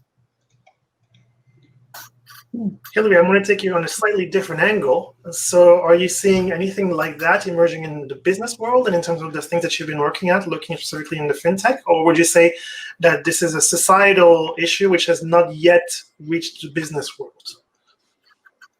So we're not as in-depth in that type of polling, but it's interesting to here because I do think there's a correlation from what we're understanding and what we see in business.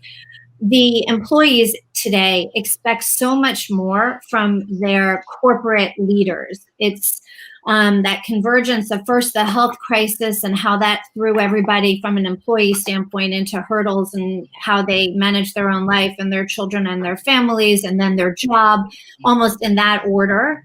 But how they hoped that their companies would support them through that. Then there's the whole economic crisis of the layoffs. And then there's the social crisis with everything, including Black Lives Only, being a prominent aspect of the social crisis. And then you heap on top of that, it's this political year, this political environment, and there's all that skepticism that exists. So I think all of those are trends that are converging at one time, making it almost like a perfect storm in corporate America. And I think that the information that we have from all our brand partners and our prospects and the individuals that we talk to across the board really lean towards an expectation that employees are looking from their top of their companies for real leadership and something that they can believe in ethically and morally. I mean, you take the whole Facebook story. We can delve into some more of these topics in depth, but that would be an overview from our perspective. And Jeremy, I think you've been given a glimpse of kind of what Christian and the polls are coming out from his side. Are you seeing that same polarization, that same increase in conspiracy theories, this challenge of the experts and whether the experts really exist, that type of things? Or would you say it's not necessarily what you're pulling out of your research? Well, the information that I have with me that I wanted to share fits perfectly into everything just discussed prior. So in terms of institutions, Christian, you are spot on. The question that I wanted to ask the public back in July, not too long ago, was which level of government do you trust the most? National government only got 14%. 14% of Americans say that they trust national government the most. In second place is their state, which is 28%. And then local government, 25%. 20% say none of them. So you've got a fifth of Americans who don't trust any level of government, and then the rest is kind of split down. But when I look at that trend overall, what I see is more attention away from Washington, D.C., which could be perceived as this, really tumultuous place with a lot of antagonism. Essentially, there's a war between the Democrats and the Republicans, and more people are saying, you know what about my community? What about my state? Maybe I have some more say. Maybe that has more of a direct influence in my life. So we see a surge of interest rising in more localized government as a result, as the two parties butt heads. As far as conspiracies and other forms of a lack of trust in institution. I asked this back in May, and I'll truncate this for time purposes, but we wanted to know because there was, such the moniker going on trust science. And so we presented two statements to the public. We need to trust scientific experts from the most prestigious institutions versus there are expert scientists who work for institutions that are biased and have an agenda. There's a split down the middle. 41% who agree with the trust, at all in all situations. 41% who say they're biased and they have an agenda. So this is a real problem. This is a potentially a crisis of confidence in the system. And then I've got some data that maybe we can talk about a little bit down the road in this discussion regarding the future. What do Americans see happening in the 2020s, more specifically the fourth industrial revolution?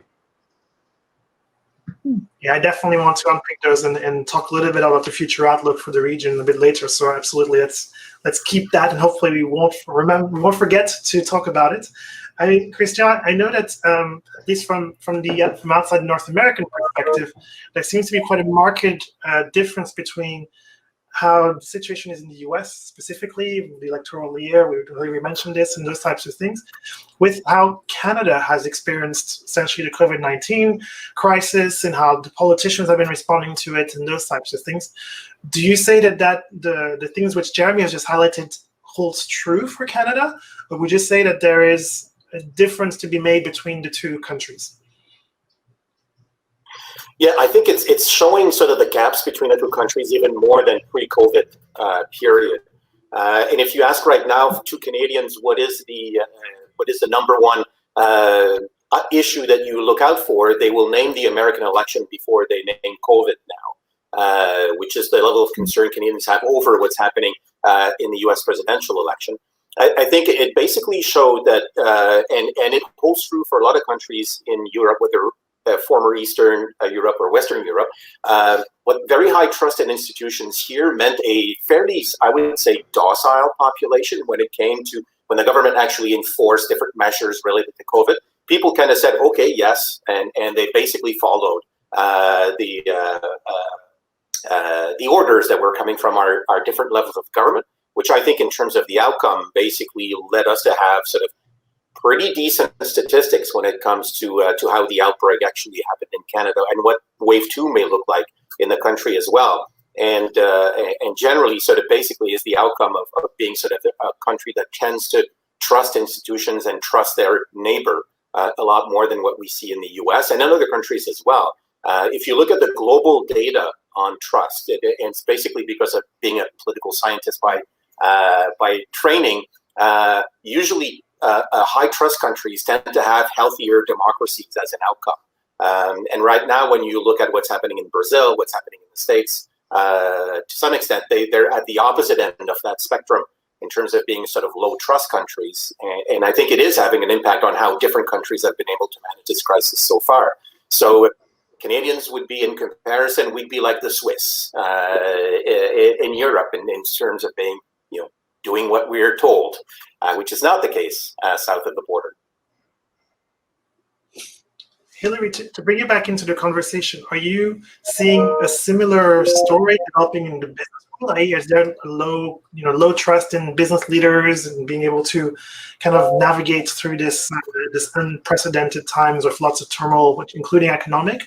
Or would you say that actually there seems to be a good trust relationship fostering between business leaders and their employees and their workforce? I think having a strong, moral compass for brands that really are holding true to a mission that brought people together, especially where I'm focused in emerging brands versus maybe more established, larger legacy brands. They're very much counting on that mission to keep their to keep everybody marching in the same direction, to believe in something. People want to believe in something, and we've heard that a lot. In terms of wanting to just focus on their company and believe in them. And that's why there's a lot of discourse that we've been seeing through the Facebook world where their leaders making some decisions that impact employees. And there's quite a bit of individual commentary and rebuttals and disagreements in a very public way within, a company brand on its own. So having that strong moral compass and keeping your employees informed and having a lot of transparent conversations from the C-suite throughout the organizations are companies that seem to still be thriving and moving forward with their own missions and their product solutions during a time that is this tumultuous. But it's not happening evenly across the board. Understood. And Jeremy, I wanted to kind of ask you something linked to what you were saying. So if I understood right, the state level has higher trust than the local level. Is that, if I understood that right? Do you know any reason why that difference would exist?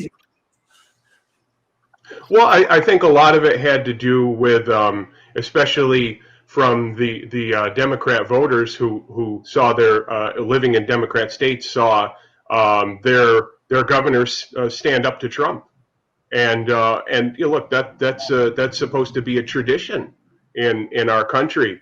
Federalism at the core is a balance of powers between the federal and the state government, And so, yeah, there were Democratic governors who were challenging the president outright. And that's an American tradition that's been with us every decade in our existence. If you don't mind, I don't want to be rude here, may I ask Christian and Hillary a question? Go for it. Yeah, thank you. I guess it comes down to who has the data, but I'm really curious to know, because we currently don't have the data. Since COVID-19, which brands are outperforming in terms of just their favorable view? Well, I can speak to some of the winners of COVID in America. You can take, for example, DocuSign is an example that has been explosive, off the charts growth. It's over 10 years old, and they initially looked to disrupt the signing of contracts and workflow of legal agreements, and then through COVID to keep business moving. There was obviously a system in place that had been, they've already become public, but it's just blown up in a very positive bottom line benefit to the DocuSign brand. That's one of the winners. PayPal, which owns Venmo and Zoom services and all kinds of payment apps, they're off the charts too, having the best quarters they've ever had.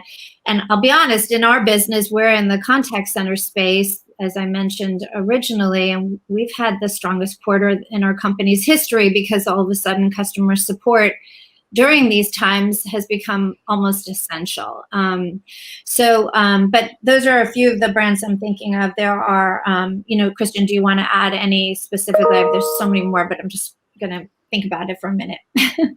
Yeah.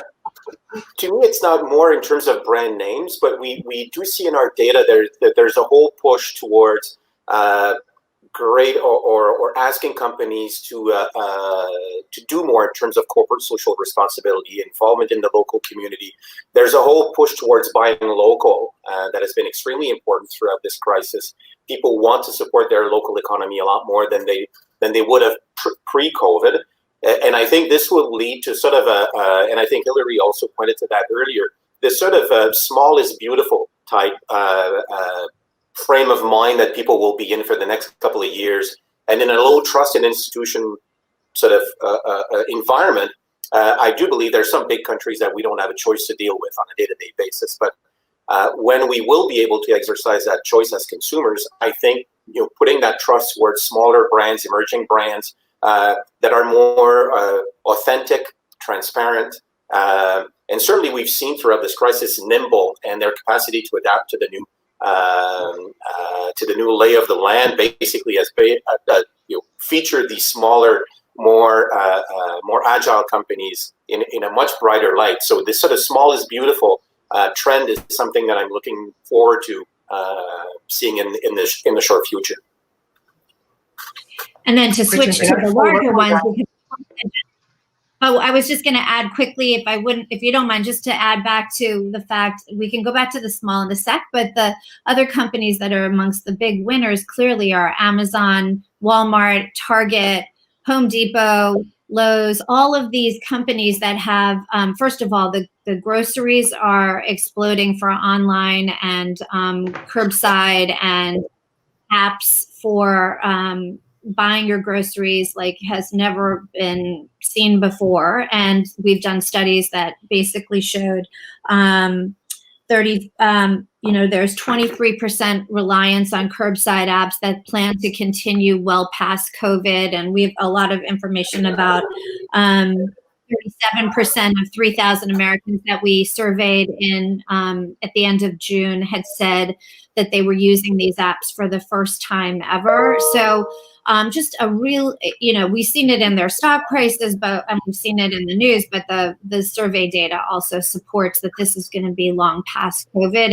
And these are the big players in our market that will continue to serve the markets, on a giant level, as well as the small emerging.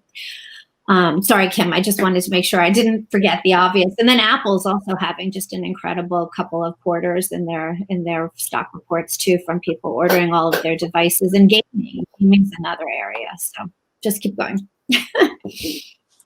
No worries. And actually, I was going to ask you both of you to kind of a follow-up question on that. So because I mean, there was already this trend, towards the startup community and lead the small. So is it a continuation of that trend and acceleration, the same way that we kind of accelerized digitization, or is this actually a very different kind of focus?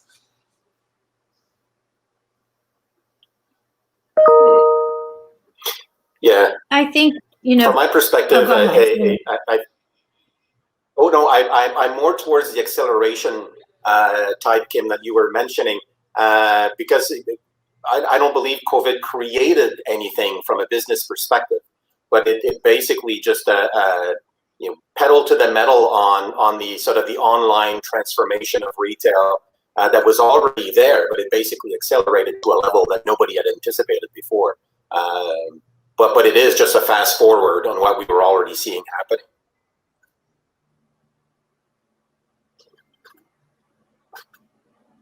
Hillary?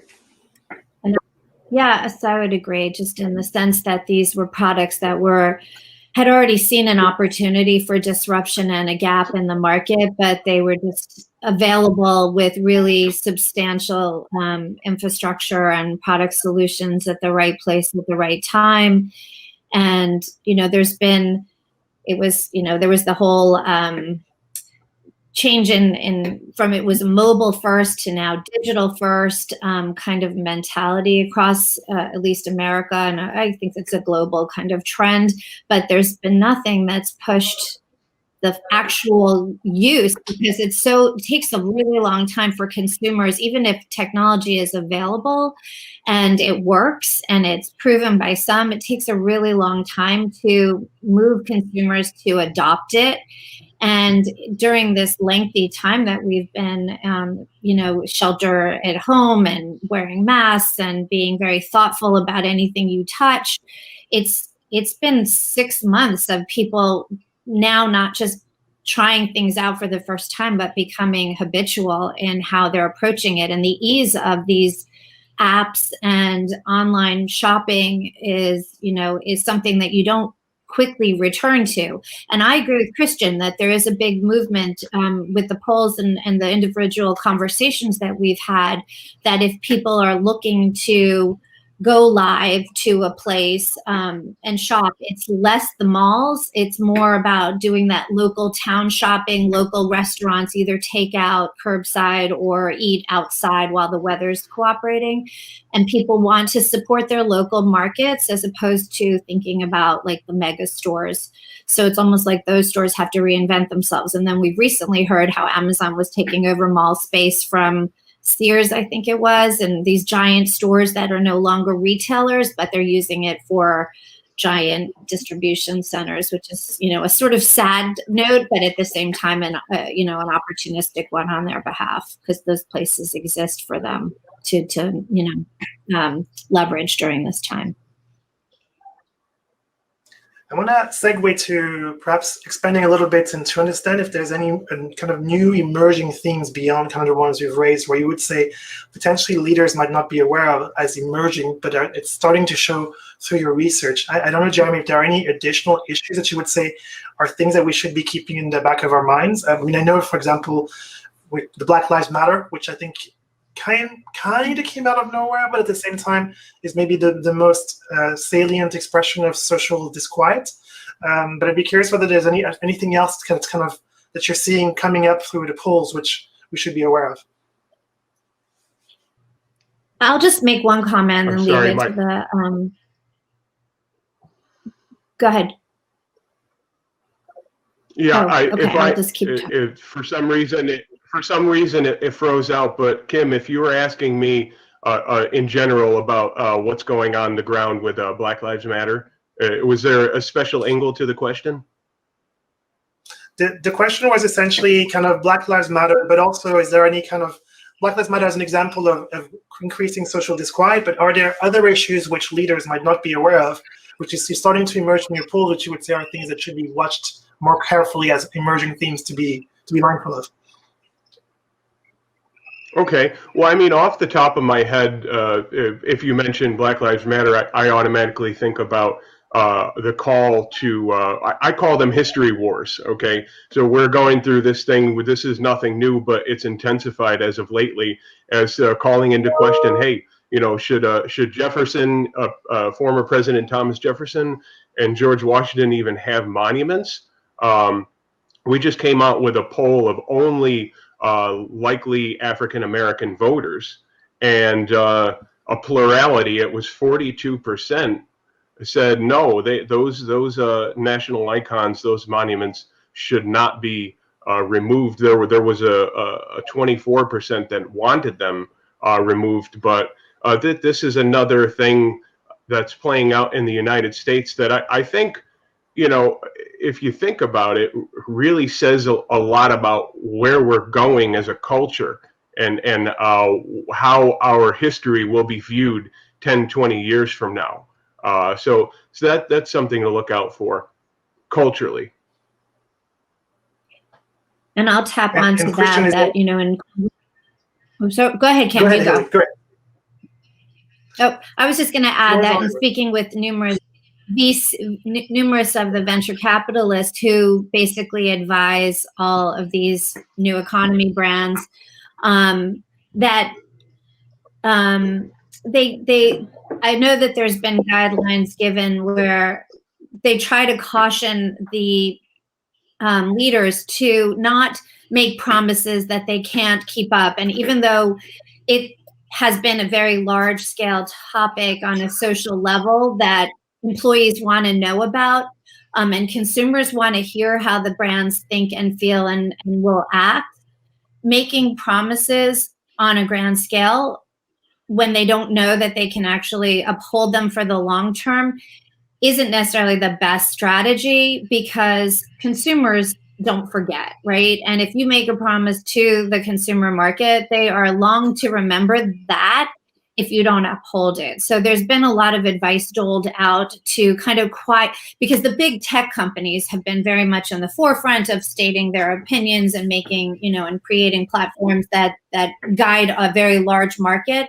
But some of the smaller companies have been quick to make statements too. And I know that there's been a lot of advice doled out to be thoughtful about those decisions and those statements. And you can always do things that are right within your company, but you don't have to make these big, bold consumer,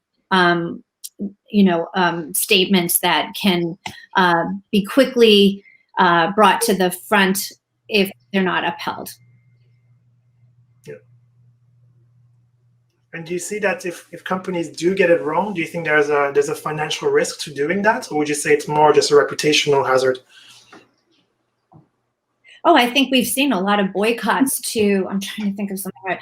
A lot of boycotts when consumers feel like the company has, you know, done something completely out of their character or doesn't uphold what they said they were going to do. That is a fairly significant statement about their, their ideology and their approach to their markets, whether that's, child labor or certain places they're willing to work, or lead design, or, ecological support, or Black Lives Matter, or any of that. It's something that people want to see long-term, not just hear immediate, just to respond to the market and be in the moment. And Christian, do you want to jump in on the topic? From your perspective, is that I think Canada is? Yeah. I think what Jeremy outlined as well is sort of a symptom of our times to some extent. We're seeing in both countries, but maybe not in the same fashion. It used to be that opinions in a democracy were basically shaped like a normal curve, right? Sorry to bring that up for those who don't like statistics, but most people tend to have opinions that gravitated towards the middle of a distribution of opinions, right? And at the very ends of the spectrum would be very small quantities of people believing in either or. So now there's a whole sort of movement towards, as Jeremy was pointing out, that there's not just one history, there's a her story that nobody is telling. And then And we've seen the same thing here in Canada with the First Nations basically saying or disagreeing with the version of history that I was taught in school, for example. Now we, of course, learn that gender is a continuum. And all of these sort of movements towards greater diversity, greater inclusion into our society is directly a confrontation to sort of the fundamentalist Christian movements that we're seeing in some parts of the United States as well. And it seems that normal distribution of opinions that we used to have is basically sort of pushing people towards the ends. And I'm wondering, where is that form of social consensus or a fundamental belief that we can all agree on something? I had a history professor that used to say that what keeps us alive on the street is not basically because we're afraid of being caught by the police if we don't make a stop sign. It's that belief that if everybody stops at the stop sign, nobody dies. So there's an inherent value that sort of belief in the system leads to a better society in a way, which I think we're slowly losing because this COVID thing sort of is pushing people again to accelerate whatever their beliefs were, and I think it's driving people towards the ends of the spectrum as opposed to putting them or making them closer together in that middle of the what used to be normal distribution. And it's so evenly divided from even what you described before. It's just, there's half and half, especially in America. It's almost half and half. I tend to think that. Go ahead, Jeremy. Oh, please, Kim, please. I just wanted to maybe feed in an extra question into this conversation, and Jeremy, feel free to also ping in on that. To what extent is it because we are now almost kind of dependent on our social media and our technology? So whereas before we would have potentially been having these conversations in a bar, but of course, in many countries, you can't go to a bar to have these conversations, and therefore potentially to soften the differences. Is that also kind of the in essence, the societal impact of all the physical distancing and all those types of things? Or would you say it has nothing to do with that? This is something which, in fact, was already happening before. Indeed, COVID-19 has only just accelerated it. I'm thinking that that's a great point. That social media obviously is so pervasive, and if you're plugged into it, chances are that you're plugged into it maybe nearly 24/7. Especially, I don't even know if I can just say the young. I mean, social media is actively used by all age groups. But so there's that dynamic. But I think what's really at the core of what Christian laid out in terms of this I don't want to say destruction of the middle or the moderates, but this, everybody or a lot of people moving from the center and going both ways to the extreme on both sides. To me, it goes back to this perception that when we have these elections in the United States, that they're Armageddon elections. I've been hearing this going back to 2000. And then it was in 2004, and then it resurfaced in 2016. If that candidate is elected, this is the end of this country. But the last one that happened in 2016 was so polarized. The hatred became so commonplace. You saw people, you saw the wars playing out on social media. I mean, it seems like every week I come across someone who talks about unfriending a relative or friends. There's so much division, and a lot of this is driven from both parties. Both parties are to blame for fanning the rhetoric of hatred, and we're seeing it more and more as we get closer to the election, where I'm forecasting that come election day, the United States, America loses. It doesn't matter whether Trump wins or Biden wins, America loses, because whoever wins, and it may be a long time before we know, it could be several weeks before we actually have the results, but whoever wins, the other side is not going to concede. And that comes from the upper echelons of both parties and the leadership, and how they are giving the public this perception that it is Armageddon. Hillary, do you want to jump in on that from a business perspective? Yeah, I think I want to take it on a lighter note because I believe, on a personal note, I don't really weigh in on my politics in a business setting. It's all around us now. You kind of can't get away from it. And I do think, to answer your question before, Kim, you were talking about is, the social media a symptom of COVID, or the fact that we're not meeting and congregating and having these conversations live.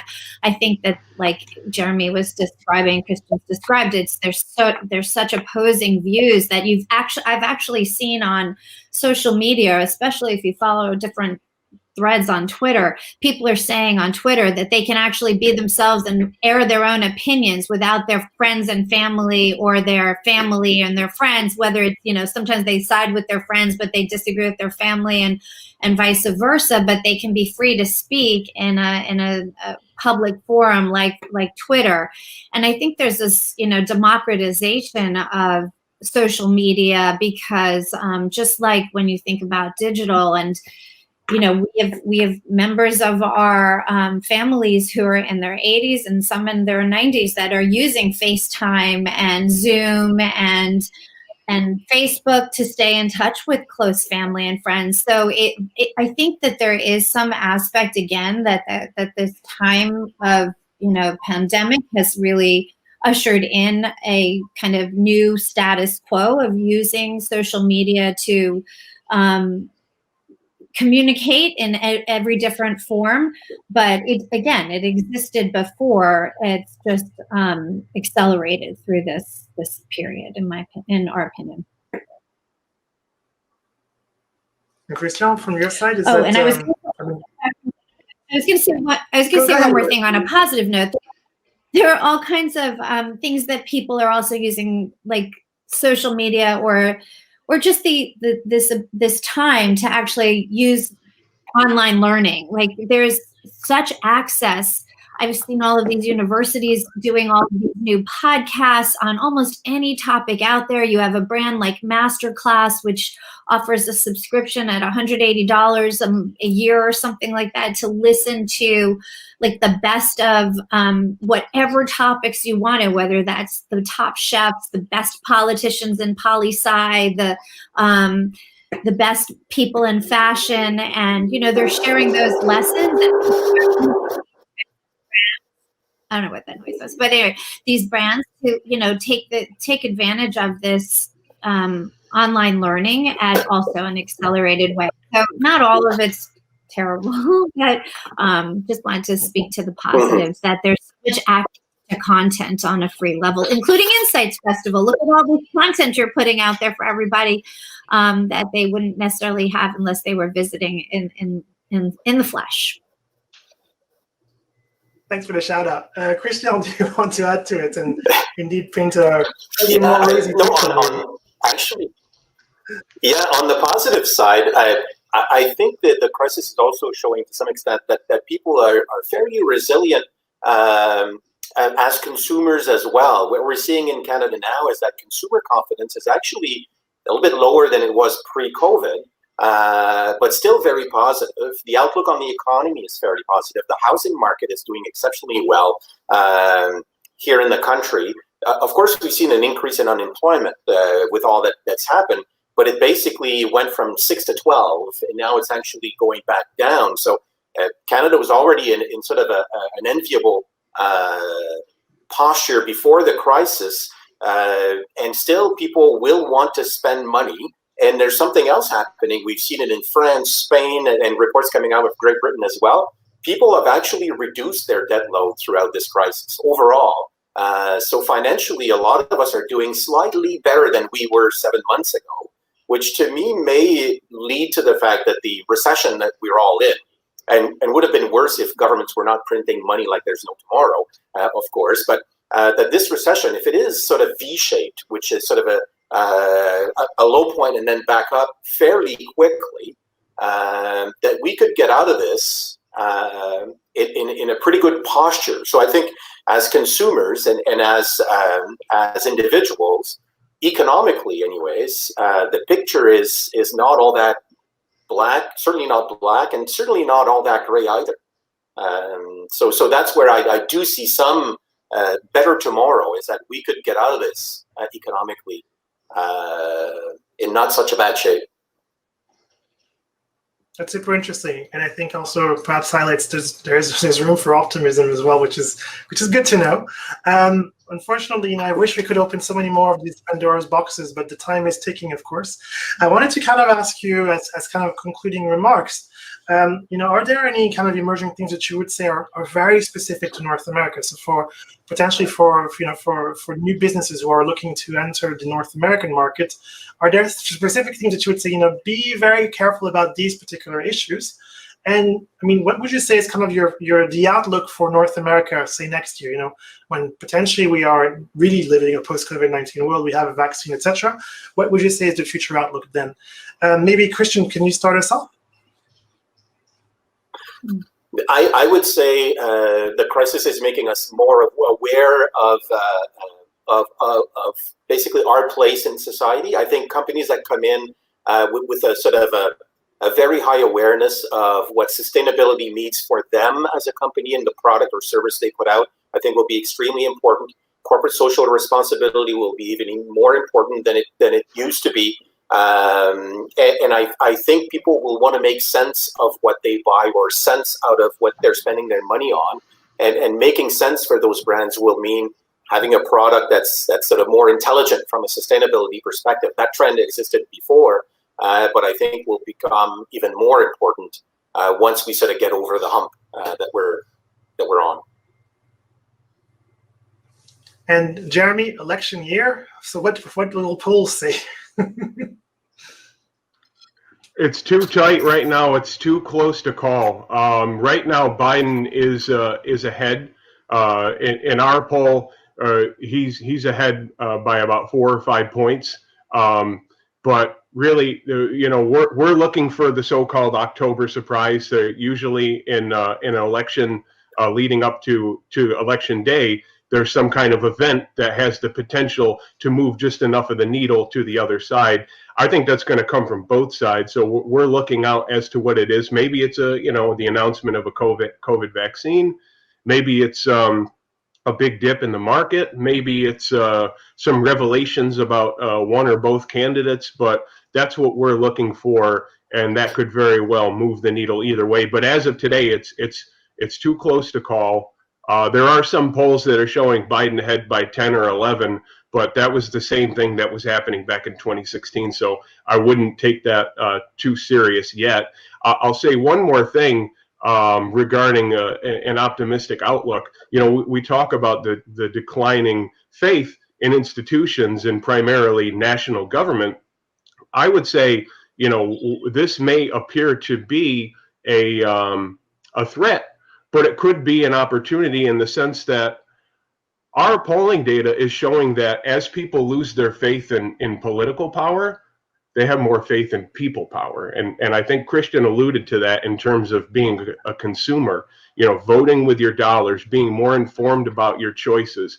Hillary had mentioned about, the notion that when people are upset with a brand, they get behind it and they boycott. And I think with this explosion in knowledge that you beautifully laid out, Hillary, and the availability of all these podcasts that discuss a whole wide range of things, the world is truly at your tips. People are going to become more, I think, trustworthy in themselves and the ability that they are the positive change that they can have through people power versus political power. Well, that's optimistic. You would say too optimistic, Hillary? No, I love the thought. And I feel like, this has been a time for those of us who are tending to be road warriors. And I know many, many, many that, we are on planes every week and we wouldn't stop unless we were forced to stop. And this time just changed our, what was most important to us, or it forced us to reckon with the things that are right there in front of us in our homes and in our families, etc. So it's been such an interesting time. I would just say from a standpoint of, what kind of outlook, I think pointing to looking at Gen Zs and knowing that's such a large population, it's the largest generation that are up and coming. And the influence of this time for teenagers and those who are in their first voting time, but those who are not even able to vote, who have strong opinions as well. And just the influence of all of, many parents who have been essential workers and seeing them struggle, many parents who are out of work, and how that impacts this, former millennial perspective that everything, for them was about events and going to events and not having necessarily a home or things that they owned. It was more important to have experiences. And I'm curious how this point in history is going to shape the next generation for being more likely to be savers and thoughtful about their money, as opposed to, just being as eager to have an experience that is in the moment, that whole fear of missing out kind of scenario that, certainly we've seen play out in very negative ways in social media in the past. And this may, this sort of abolished all of that and gives us a chance to focus on things that maybe are more long lasting and meaningful. We'll see. We'll definitely see. And what an amazing adventure it's been to explore the state of the world from a North American perspective, thanks to three wonderful researchers. Hilary, Jeremy, Christian, thank you so much for the time that you've given us today to share with us your insights coming out of your research. It's been really interesting to see all the different sources of change that are impacting the North American continent. I hope those of you watching have found this interesting. Be aware that there is the Insights Festival taking place at this moment from the 14th to the 17th of September. You can still join the sessions and learn from all the researchers who are also sharing their insights. Just go to the esomar.org website to find out more about that. But this is it for now. We hope you've learned one thing or two about the North American continent thanks to these wonderful researchers. Jeremy, Hilary, Christian, thank you so much for your time. 2, 3.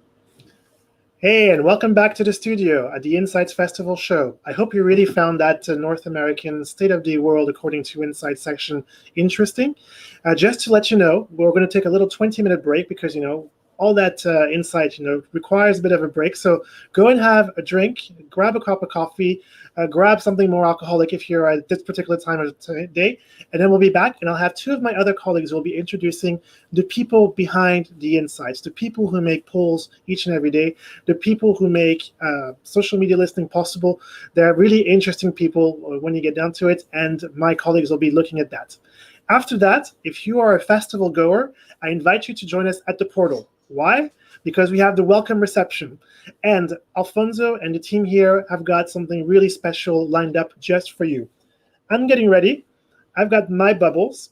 It depends on where you're coming from. I mean, it might be in the morning for you, in which case the bubbles are really not that interesting for you. Then bring some coffee, bring a cocktail if it's the right time. If it's lunch, bring a glass of wine if you're French, or something else if you're not French. But we hope to see you there because we have really some really wonderful things for you. So 20 minutes, we have the Insights Festival community. We're introducing you people behind the scenes. And then after that, we have the welcome reception. Hope you've been enjoying the show so far, and see you soon.